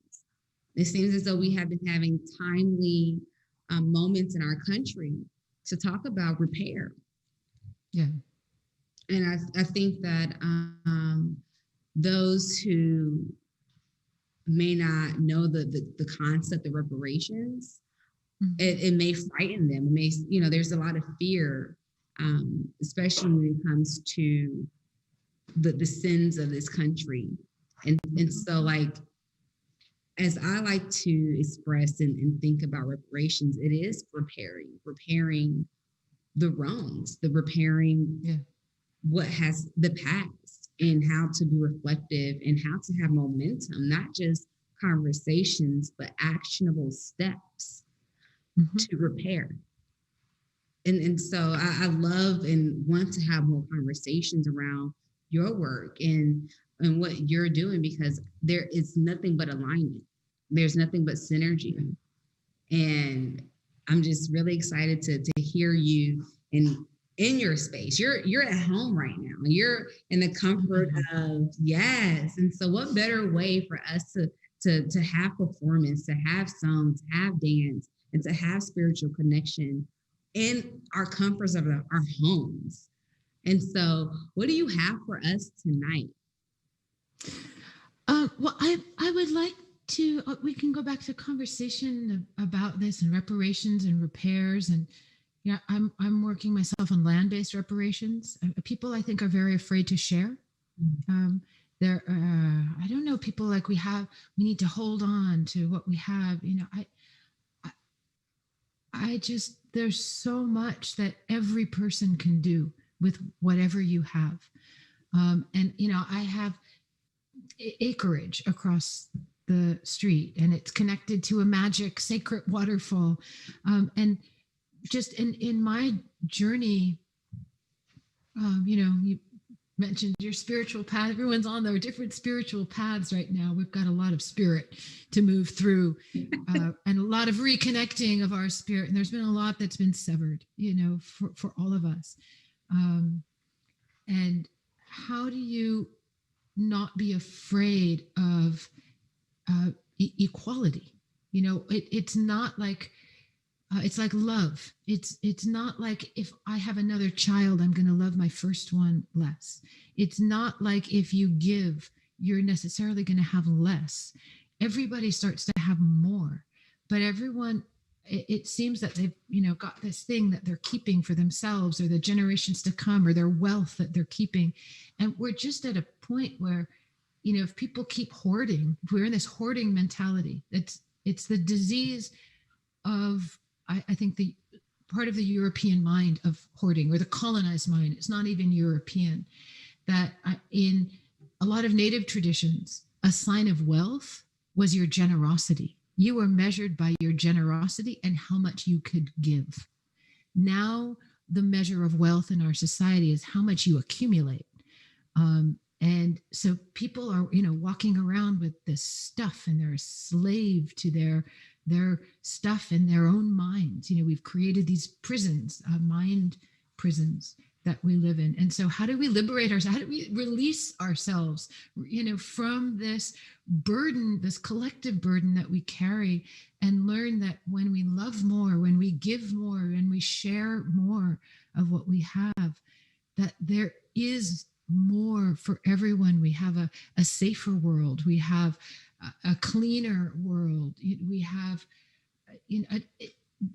we need to do so much right now to transform. And it's not going to happen if we hold on and white knuckle it through. We really need to take each other's hand and say, where are all those climate refugees going to go?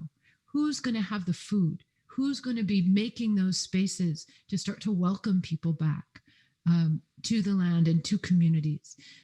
So we've got a lot of work and a lot of trust that needs to be built in order to have those possibility of a shared space in that way. Now, what do you believe is the first step or the first steps into healing when it comes to fear-based practices in this country? I think that we have conversations around what needs to happen. And as a strategist, as someone who has been really deep involved in like activism work, I am about to turn 31. I still think that I'm about to turn 30, but I'm like, still, it's been a year. You're about to turn 31. So I've been like heavily involved, and there's so much more, as you were saying, like so much more to come. But what are the first tangible steps when we're talking about fear-based practices in this country, and how to move forward when we are so divided in different spaces? We don't even share spaces. I mean, I think for everyone that path is different, so it's going to look different depending on where you are. The land helps, but I know that when people work together on something, when they work on this longhouse, for example, together that we're building across the street, led by Ganalatio Roger Jock, who's been a part of this Unity Week. When we start to just strip bark, when we start to see each other as human beings, if you ask my dad, he'll say, when we start to sing together, share our voices, share that heart space. When we start to, it's the small things that build trust. And there are ways, big and small, but you have to just do it. Reach out your hand and hopefully work on something, plant seeds in the ground together. I mean, in different ways, metaphorically and figuratively. And I think there has to really be a concerted effort on everyone's part to find the places where we can find the bridges, and not just separate into affinity groups or whatever, the terms are. And there's also so much fear, I mean, I find around identity politics and saying the wrong thing or doing the wrong thing, and for people to be okay with learning, to being, in some ways, very important ways, people are just taking the first steps. And it's important to take those first steps to be able to make mistakes and to be called in rather than called out. There are all of these different ways of making on all sides a safe space, and some agreements. But I think it's very human and ways. And I'm looking for ways up here to create bridges, to create understanding, to look at the curriculum, to look at what's being taught in the schools. There's a lot of Confederate flags up here, and in the North, in the deep North, but I remember they're talking to even one of my daughter's schoolmates, and I was like, God, she had a Confederate flag in her background on her Zoom call at school, and you're just going, oh, it has to stop.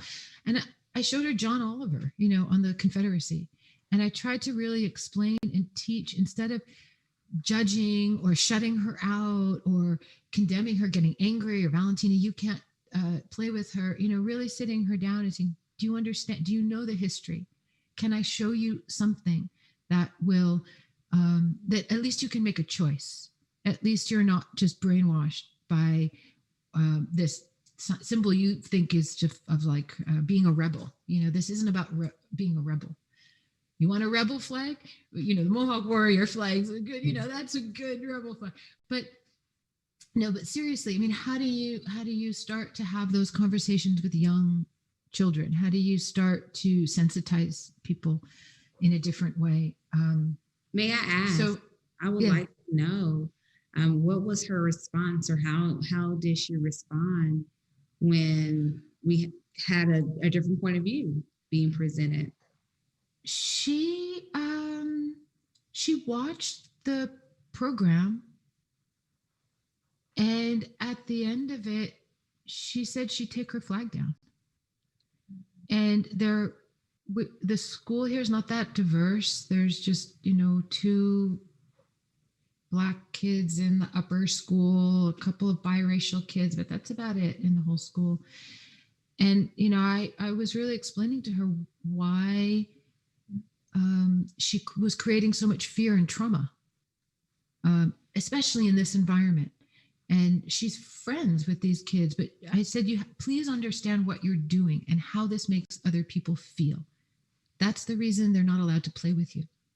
So I told her, it starts with you.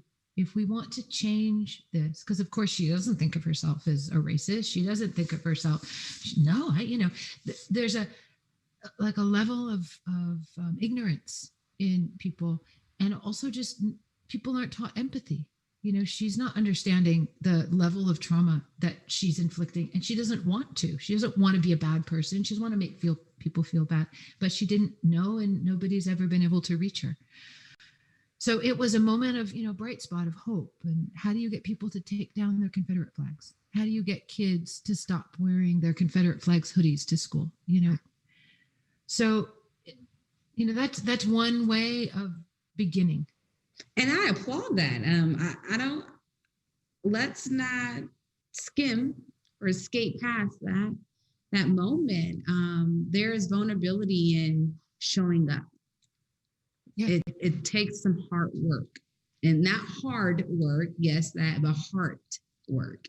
Yeah. To show up and not know the response, not knowing the reaction in which you will receive. And so that is a powerful, pivotal moment in which you are able to shape someone's life and say, hey, let's counteract and let's actually show the magnitude, the weight in which this represents, what this symbol represents.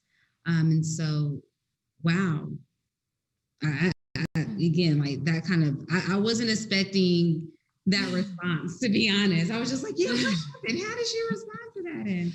And not only that, but I asked her, I said, now that you know, would you be interested in apologizing?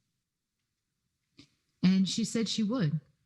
So she went and talked to her friend, and she apologized to her for anything that she had done. And there's a long road in front. Again, that's just a first step. But I think for a lot of people, it's important to take that first step of understanding and to try and create that space, and for white folks to do that in their communities, and to really practice calling people in with love and support, and saying, this is what you're doing, and this is how you're making people feel, and this is how they see you. Do you want to be seen like, is this who you want to be? And give them the opportunity to choose who they want to be and choose the world they want to. Anyway, again, it's a small thing with a 13-year-old girl, but it's for me, it was a big doorway of sitting somewhere I've never really, and certainly not confronted a 13-year-old. Other people, my peers, but I'm like, where is my right inside of, this is someone else's child. But you got to walk your talk, and there was an opportunity to do that. And I just couldn't let that one go by. And just imagine, again, I can't let this moment go by. And I know that I know that there may be other things that we have to get to, but you taught me something today. Let's just say that the lesson has reverberated. And I can only imagine the small seed in which you have planted that is going to sprout in her life. And I just thank you for that. I thank you for whoever is listening and may have grappled and battled with how to show up And you are, again, not only expressing ways, but giving tangible ways of how to do this.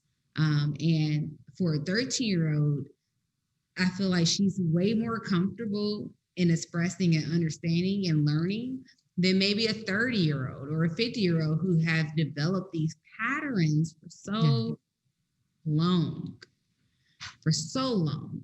And so just kudos. I didn't want to really say kudos to you, but like I love kudos. I love saying kudos, but it's just kudos. I'm really speechless in the moment of wow. And I thank you. I thank you for your vulnerability, for your honesty. I thank you for listening to that spirit deep within and say, I cannot not say anything. In these days, you can't. We have no more time. I mean, we just don't on any front. And it's part of the work that we're doing here, at the organization sponsoring the Longhouse, helping to do some of the nuts and bolts organizing, is called the Waterfall Unity Alliance. And, the prayer really is for unity, and also what is being taught at that Longhouse, which is really just to mark the place of beginning here at the Eastern Gate. They say the East is where everything begins. It's the brand new day. It's the sun. It's the blood red cleansing of the morning, of the earth, of the beginning. It's where all faith lives, all hope, all religion, all of that, brother, son, or elder brother rises there. And my Dene grandpa says, it's a brand new day and it's never been used before. So go and make good use of it.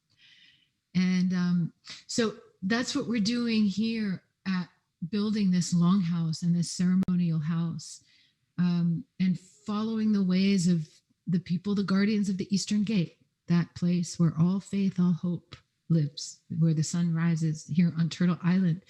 And they carry this message of peace, which is the great law of peace, which the peacemaker gave. And it was way back, again, we talk about history, and, my daughter was this great school in Brooklyn for a while, and they were teaching about empires, and they had a choice. And she, of course, chose the, great empire, the Mandang empires, and we're learning about human rights and the first universal human rights that were done about the same time of the Magna Carta, the 1100-ish, in the Mandang Empire in West Africa, the great Malian kings and queens, and my gosh, the most phenomenal empire in the history of the world. And women had rights, slaves had rights. It was a universal declaration of rights before the slave trade came in. And at the same time was also the message of this peacemaker. And at the time, there were 5 tribes that were warring. And the peacemaker went one by one, and he said, it's time to bury our weapons against each other. And we have to come together under this confederacy of the great law of peace. And it was so the Haudenosaunee, which are the 5 tribes and then 6 tribes later of this confederacy, really, when the settlers came, with the visitors they call to this land came, who they met first were the members of this Haudenosaunee confederacy, which were arranged as a democracy. So kind of in the DNA of the land here, again, the land talks to you, the land talks to the original tribes here. So the original blueprint was this democracy, which then met with kind of Enlightenment ideals and all of this, and became the United States. The symbol of the Haudenosaunee Confederate was 5 arrows in a fist, bound together. They're not in a sheath. And the symbol of the original Confederacy of the colonies were 13 arrows bound together. So this blueprint and this possibility of history, of peacemaking, of human rights, is in our cultures. So not just the trauma is back in there, but also the hope and the way forward. It's kind of why I sing folk songs and these traditional songs, because I just find that if I listen carefully enough, that the messages of the way forward are already in there. Those seeds of hope have been planted by our ancestors. And now it's up to us to cultivate them and to feed, which wolf are you going to feed? Are you going to feed the love and the hope, or are you going to feed the fear and the division? And each one of us has to make that choice inside of us and in the world that we're living in. So to bring back these original messages of peace, to bring back these original messages of power, peace, power, and righteousness were the three guiding principles of the Haudenosaunee Confederacy and of the Peacemaker. And of course, the two things that were taken out, major things that were taken out, were the rights of women and the rights of nature from the Constitution. In terms of the conceptual framework, there's a lot that went into it, but so we need to get back to that place of equality, of men and women, of nature and humans, of all of us living in this place together, in this Turtle Island, this place, this planet we call home.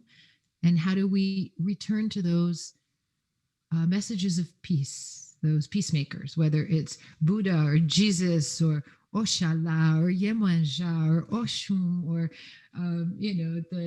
the Mandang Empire or the Magna Carta, or where do we find these inspiring symbols that have been brought down to earth and that are here for us to learn and for us to find a way forward.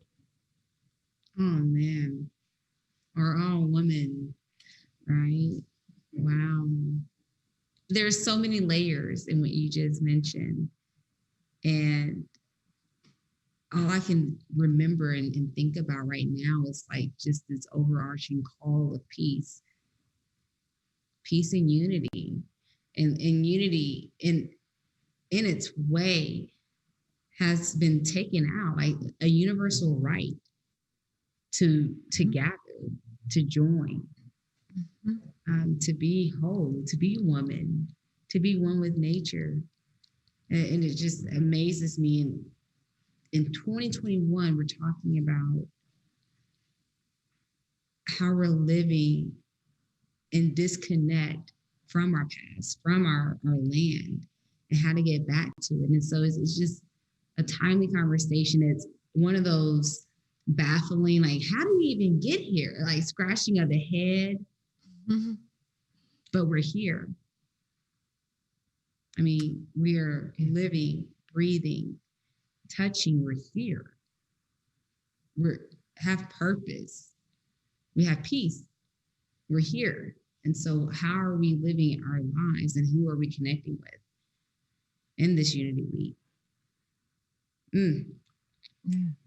And there's a lot of talk also about sovereignty, and how do we reclaim our sovereignty as human beings, and not as human doings, as human beings. What is our right to live on this earth and live in peace and live, our children have the right to live. We are also taking that from them right now. I recently heard a quote. I was in Los Angeles, and I just turned on the car and the radio. It seemed like there was a program ending, and the guy was like, and remember, as I close, we are beings living a human journey, not humans living a spiritual journey. And it just like connected with me, like, whoa, I am a spirit. I am here as a spirit living in this world. And we have definitely put the human on top of the spirit. And it's like, how are we seeking and speaking to our spirits? How am I connecting to Bethany Yarrow's spirit right now and paying homage to the spirit? And so, we can go on. Oh, I can talk about this for a long time. I can't wait to see you in person and give you a hug. And I just want to be there with you. So that's my way of connecting. And let me sing a song, a couple of songs. There's a song that my dad wrote many years ago, and it's called Greenwood. And it wasn't about Greenwood, Oklahoma, but it was actually a passage from the Bible that said, if we do these things in the greenwood, what will happen in the dry?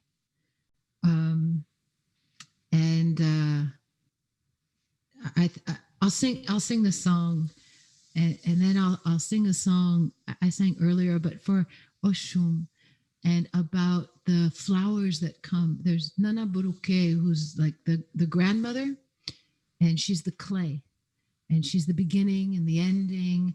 And from this clay and the mud and the humility of that grow the lily and the beautiful flower of Oshun, who's the spirit of the water. So I'll sing a little bit of those, and I'll be singing to your spirit, Cymone, and to all the spirits of the people who are here watching or still joined with us. This is for you, but it's for your spirit.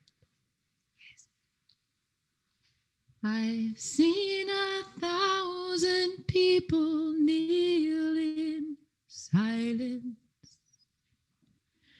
and I've seen them face the rifles with their songs. I always thought that we could end the killing, but now I live in fear that I was wrong. The killer and the cynic waltz together. Their eyes are turned into their skulls. They do not feel the bullets in our bodies. They do not hear the dolphins or the gulls. If we do these things in the greenwood, what will happen in the dry? If we do these things in the greenwood, what will happen in the dry?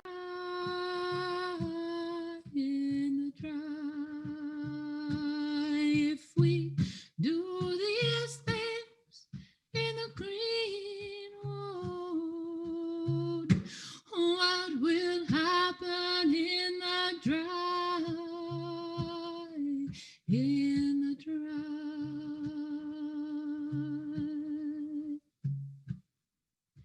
the lily grows in the greenwood. From water a flower is born, the flower of our spirits. The lily grows in the greenwood. Hear the ancestors. From water a flower is born. Flower of Oshun-Panda, Oshun-Mare and Oshun-Doko. Flower of Oshun-Panda, Oshun-Mare and Oshun-Doko. O lirio que no campo, na agua nació uma flor.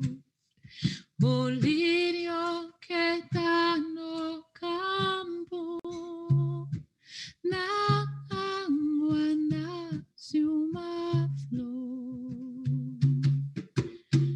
Flower of Oshun-Panda, Oshun-Mare and Oshun-Doko.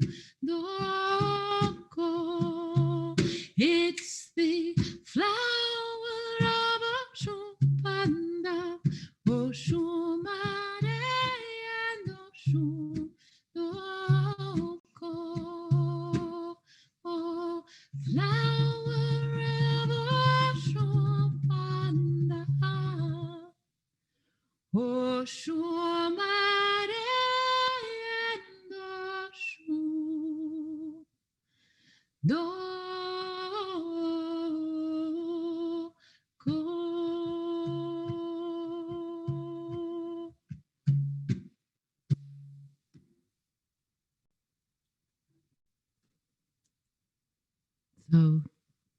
thank you for having me. You've disappeared, but I'm sending love to each and every person watching, and to everyone in Tulsa, to all my brothers and sisters who are keeping their spirits bright, and who are doing their work of healing and standing up in themselves and feeding their spirits and all the spirits that connect us to the land, to our ancestors, to the generations to come.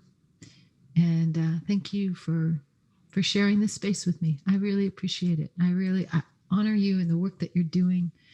And I really hope one day that we can sing together and pray together and take a bath in the waterfall together and just give praise and joy and feed what's good in the world and heal what needs to be healed. That's my prayer, and can't wait to do it with you and give you a big old-fashioned pre-COVID hug. Yes. And join forces. Thank you so much, Bethany. And I second all your sentiments. And I received that prayer. Okay. It's like the hug. I received the prayer. And so I will be seeing you soon. Okay. And yeah, I'm looking forward to that. The healing, the prayer, the release, the conversation, the process. There's so much wisdom and there's so much knowledge I can already just tap into by being in your presence. And I feel it virtually. And so I'm just like, oh my goodness, like if it's in person, OMG, what is about to happen? And so as we are wrapping up tonight, I want to definitely leave space and, the moment of reflection. And are there any last parting words as we wrap up tonight? Oh gosh. I don't know. I'll leave the last words to you. I felt like I've spoken a lot, and I wish I had some other friends and mentors. I'm 50 now, so 31 seems like a long time ago. But just I've been doing these meditations, and there's definitely these two sides. There's the negativity. Well, I'll just call it like the north and the south. It's more like a battery, negative and positive. And there's really the place of honoring the negative and the knowledge of the negative and what has made us who we are today, with all the pain, with all the trauma. We're all uncovering layers and layers of trauma. And my ancestors, are Jewish and were in pogroms in Russia. And my Irish ancestors, the midwives, the healers, were all massacred by the Inquisition and the church. And, so we all come, it just happened further back. They murdered all those people in the 1400s, 1500s, all of my ancestors, the midwives, the ones who knew how to heal with herbs, and the ones who were the witches that they burned were the healers, the powerful women. So we all are indigenous to this earth. We all come from her, and we all come from a very difficult history of trauma that we're unpacking at different levels. And we all know that the cycles of trauma, the ones who are traumatized then turn around and commit trauma. Look at what's happening right now in Israel and Palestine. The victims of genocide are turning around. And I've been to the West Bank and Gaza in 1988. I saw what was happening. As a Jewish woman, it's important to say that. Stand with my brothers and sisters there in Palestine. and call out what's wrong, and where you see these cycles of trauma. And now these people who were traumatized in Europe came to the New World and traumatized again. And so to find that place of compassion in each other and to understand we're all living through generations of this, and that doesn't excuse people's behavior, but at least it's given a space to find some compassion inside of it, and to see, and we are the generation here to heal. We are the generation here to break the cycle and to see each other. So I see you. I see your spirit. I love you. I love what you're doing. It moves me so much. So, I mean, I guess I'll just say that and say thank you. And I can't wait to, like I said, come swim in the waterfall and help us join the Eastern and Western Gate. And, you know, let's find that way together. And we're not going to do this alone. We only win if we all win. That's the lesson of our ancestors. So, thank you very much. You have empowered me, Bethany. Okay, I'm about to leave here in like my ethereal space and just reflect on tonight and the sister friend I now have with you and your spirit and the purity that you bring into this earth. I thank you. I thank you. And so I think that we are wrapping up tonight, and I'm not sure about you all, but I'm leaving fed. My spirit is fed. Okay. Can I get an amen? My spirit is fed. I feel good. I feel at peace. I feel happy. You feel it? Phetote feels it. Yes. Jurnee feels it. Yes. And so this is it. This is the crew. And I thank you, Bethany, for closing us out tonight. I thank you for Phetote and Jurnee for the beginning and the middle. So we are here tonight. We are here on this earth. We are not going anywhere. Our spirits have continued to evolve and revolve. All right, we are here in Unify. We are unity for World Unity Week. And so I thank you. I thank you. I thank you. Everyone, have a blessed. Can I say something? Excuse me. Go ahead. Bethany. Yes. When did you first realize that your voice was so mellifluous, just so soothing? Oh, where can I find your work? Because I can see myself just meditating to your voice, just your song. Where can I find your work? Well, I have a website, bethanyyarrow.com. I just started a Patreon with a friend from Brazil, Raquel and Bethany. Facebook. I've been through my own journey right now, and have really been singing these songs for the Orishas now for about 12 years, kind of found my way to the Orishas through music. And it was kind of like a key in the lock. Right. And oh my God, I don't know, how that lock combination got in me, but that key opened, and between the songs and the forest and where I am. And so I've spent the last year in this cocoon of translating these songs and, wanting to share them. And I've been singing since I was a little girl. My dad's a singer, and so been getting up on stage with him and singing since I was 8 years old. And I used to sing lullabies to my friends. We had a big closet in college, and I used to go into the closet and we'd all sit on the floor and I'd sing them lullabies, but I've had to also find my voice, and in some ways I feel like I'm just finding it now. I started finally playing the drum, and so now it's just me and my drum. I used to have a band, and playing with all kinds of really wonderful people from all over the world, from Haiti, from Bonga Jean-Baptiste, who's one of just the most incredible, who's one of the founders of Fula and Boukman Experience, and really an extraordinary, like, living memory man of the voodoo traditions of Haiti. And voodoo not in the way that people use voodoo, but just to clarify, but like voodoo as what these songs are, it's the Orishas, it's love, it's feeding life and the spirits of life and singing for the vitality. And it's not sorcery, you know. Black magic is black magic in any place, in Catholic churches, Christianity, and there's black magic everywhere in people who do bad. But these traditions for me are not about that. It's about love and feeding love. So, and then I sang with, Niger, and going back to Nigeria and singing these songs and with the, Igbo people and the Ebonyi state. I mean, there's been a whole journey. And the more I sing them, the more I understand that there's just so much there to share. And so, I mean, I really realize it when I'm singing to you now, and when people receive it in that way.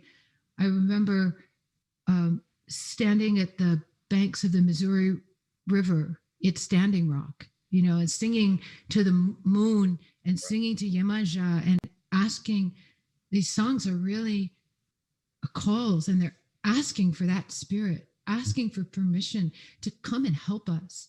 And it singing to the spirit inside of every single person, to wake that spirit up. I can see when it's not just singing to the person anymore, really singing to their spirit, and you can see them light up that thing inside of them and wake up, which the woke generation, but we're all waking up right now, and different parts of us are waking up right now. And so I think it takes that melody, it takes song to wake that spirit up, to wake that portion of the spirit up. It takes melody, it takes song, it takes music, it takes voice, and you are appreciated, Bethany. Oh my gosh, I thank you so much, and I really appreciate both of you. I just see a king and a queen and a princess in front. That's what I see in front of me. I'd like to see the spirit herself, not even a princess. She's got the white. We got them all right here. So it's just, y'all are so beautiful.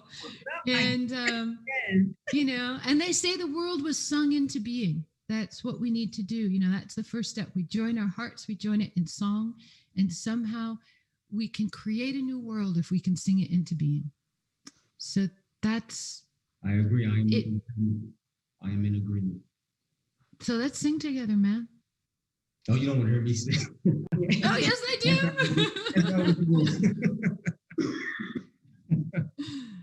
I will write. Ooh, that would be. That's another idea. That's another show. I can imagine you translating one of my poems, one of our poems, into another language, to a different language other than English. I would be fascinated to hear how that sounds. I would love to. Let's work on something together, or I'll sing you your poems right back to you. Ooh. In your own language. Yes, and I know you can make a poem out of anything, right? Yes. That's right there. Look at us, the electric energy already happening. Of unity for the week. Exactly. Yes. Exactly. World. You're on another part of the world, East Coast, West. Well, no, we're Midwest right now. Midwest, East Coast. There you go. This has been a pleasure, an honor, a journey to be here tonight and to have this collective. This is unified. This is what unity looks like in the flesh. And so, any other last words, parting words before we conclude? Yes, I would like to say, I am so, so, so proud of you, Brown Sugar. Oh, MG. Cymone Davis. I'm gonna go Amazing. Absolutely amazing. I am so proud of you, Jurnee-Rayn. I'm honored to be here with you two. Your wonderful spirit, your wonderful glow. I am inspired by you all. And thank you. I thank y'all for being here. Thank you for reading the book. I thank you for getting the book, and you will have it. I got my copy right here. Don't you? And I really do appreciate y'all. For real. Y'all make me step my game up because I appreciate that. This was a total honor. Total pleasure. Total. And thank you, Basil. Thank you, Karen. Thank you, Sears. Thank you, everyone, every sponsor. Thank you, everyone, all of the technique, all of them behind the scenes. They've been working and they've been tweaking, and thank you all for making it. Thank you, everyone. Thank everyone who's sharing their spirit, sharing their attention, sharing their time right now with us. You are appreciated. We are forever chapters in each other's lives. We are footnotes. It may be a sentence or two, but we are forever in each other's book. Ashe. Good night, y'all. Have a good night. Boa noite.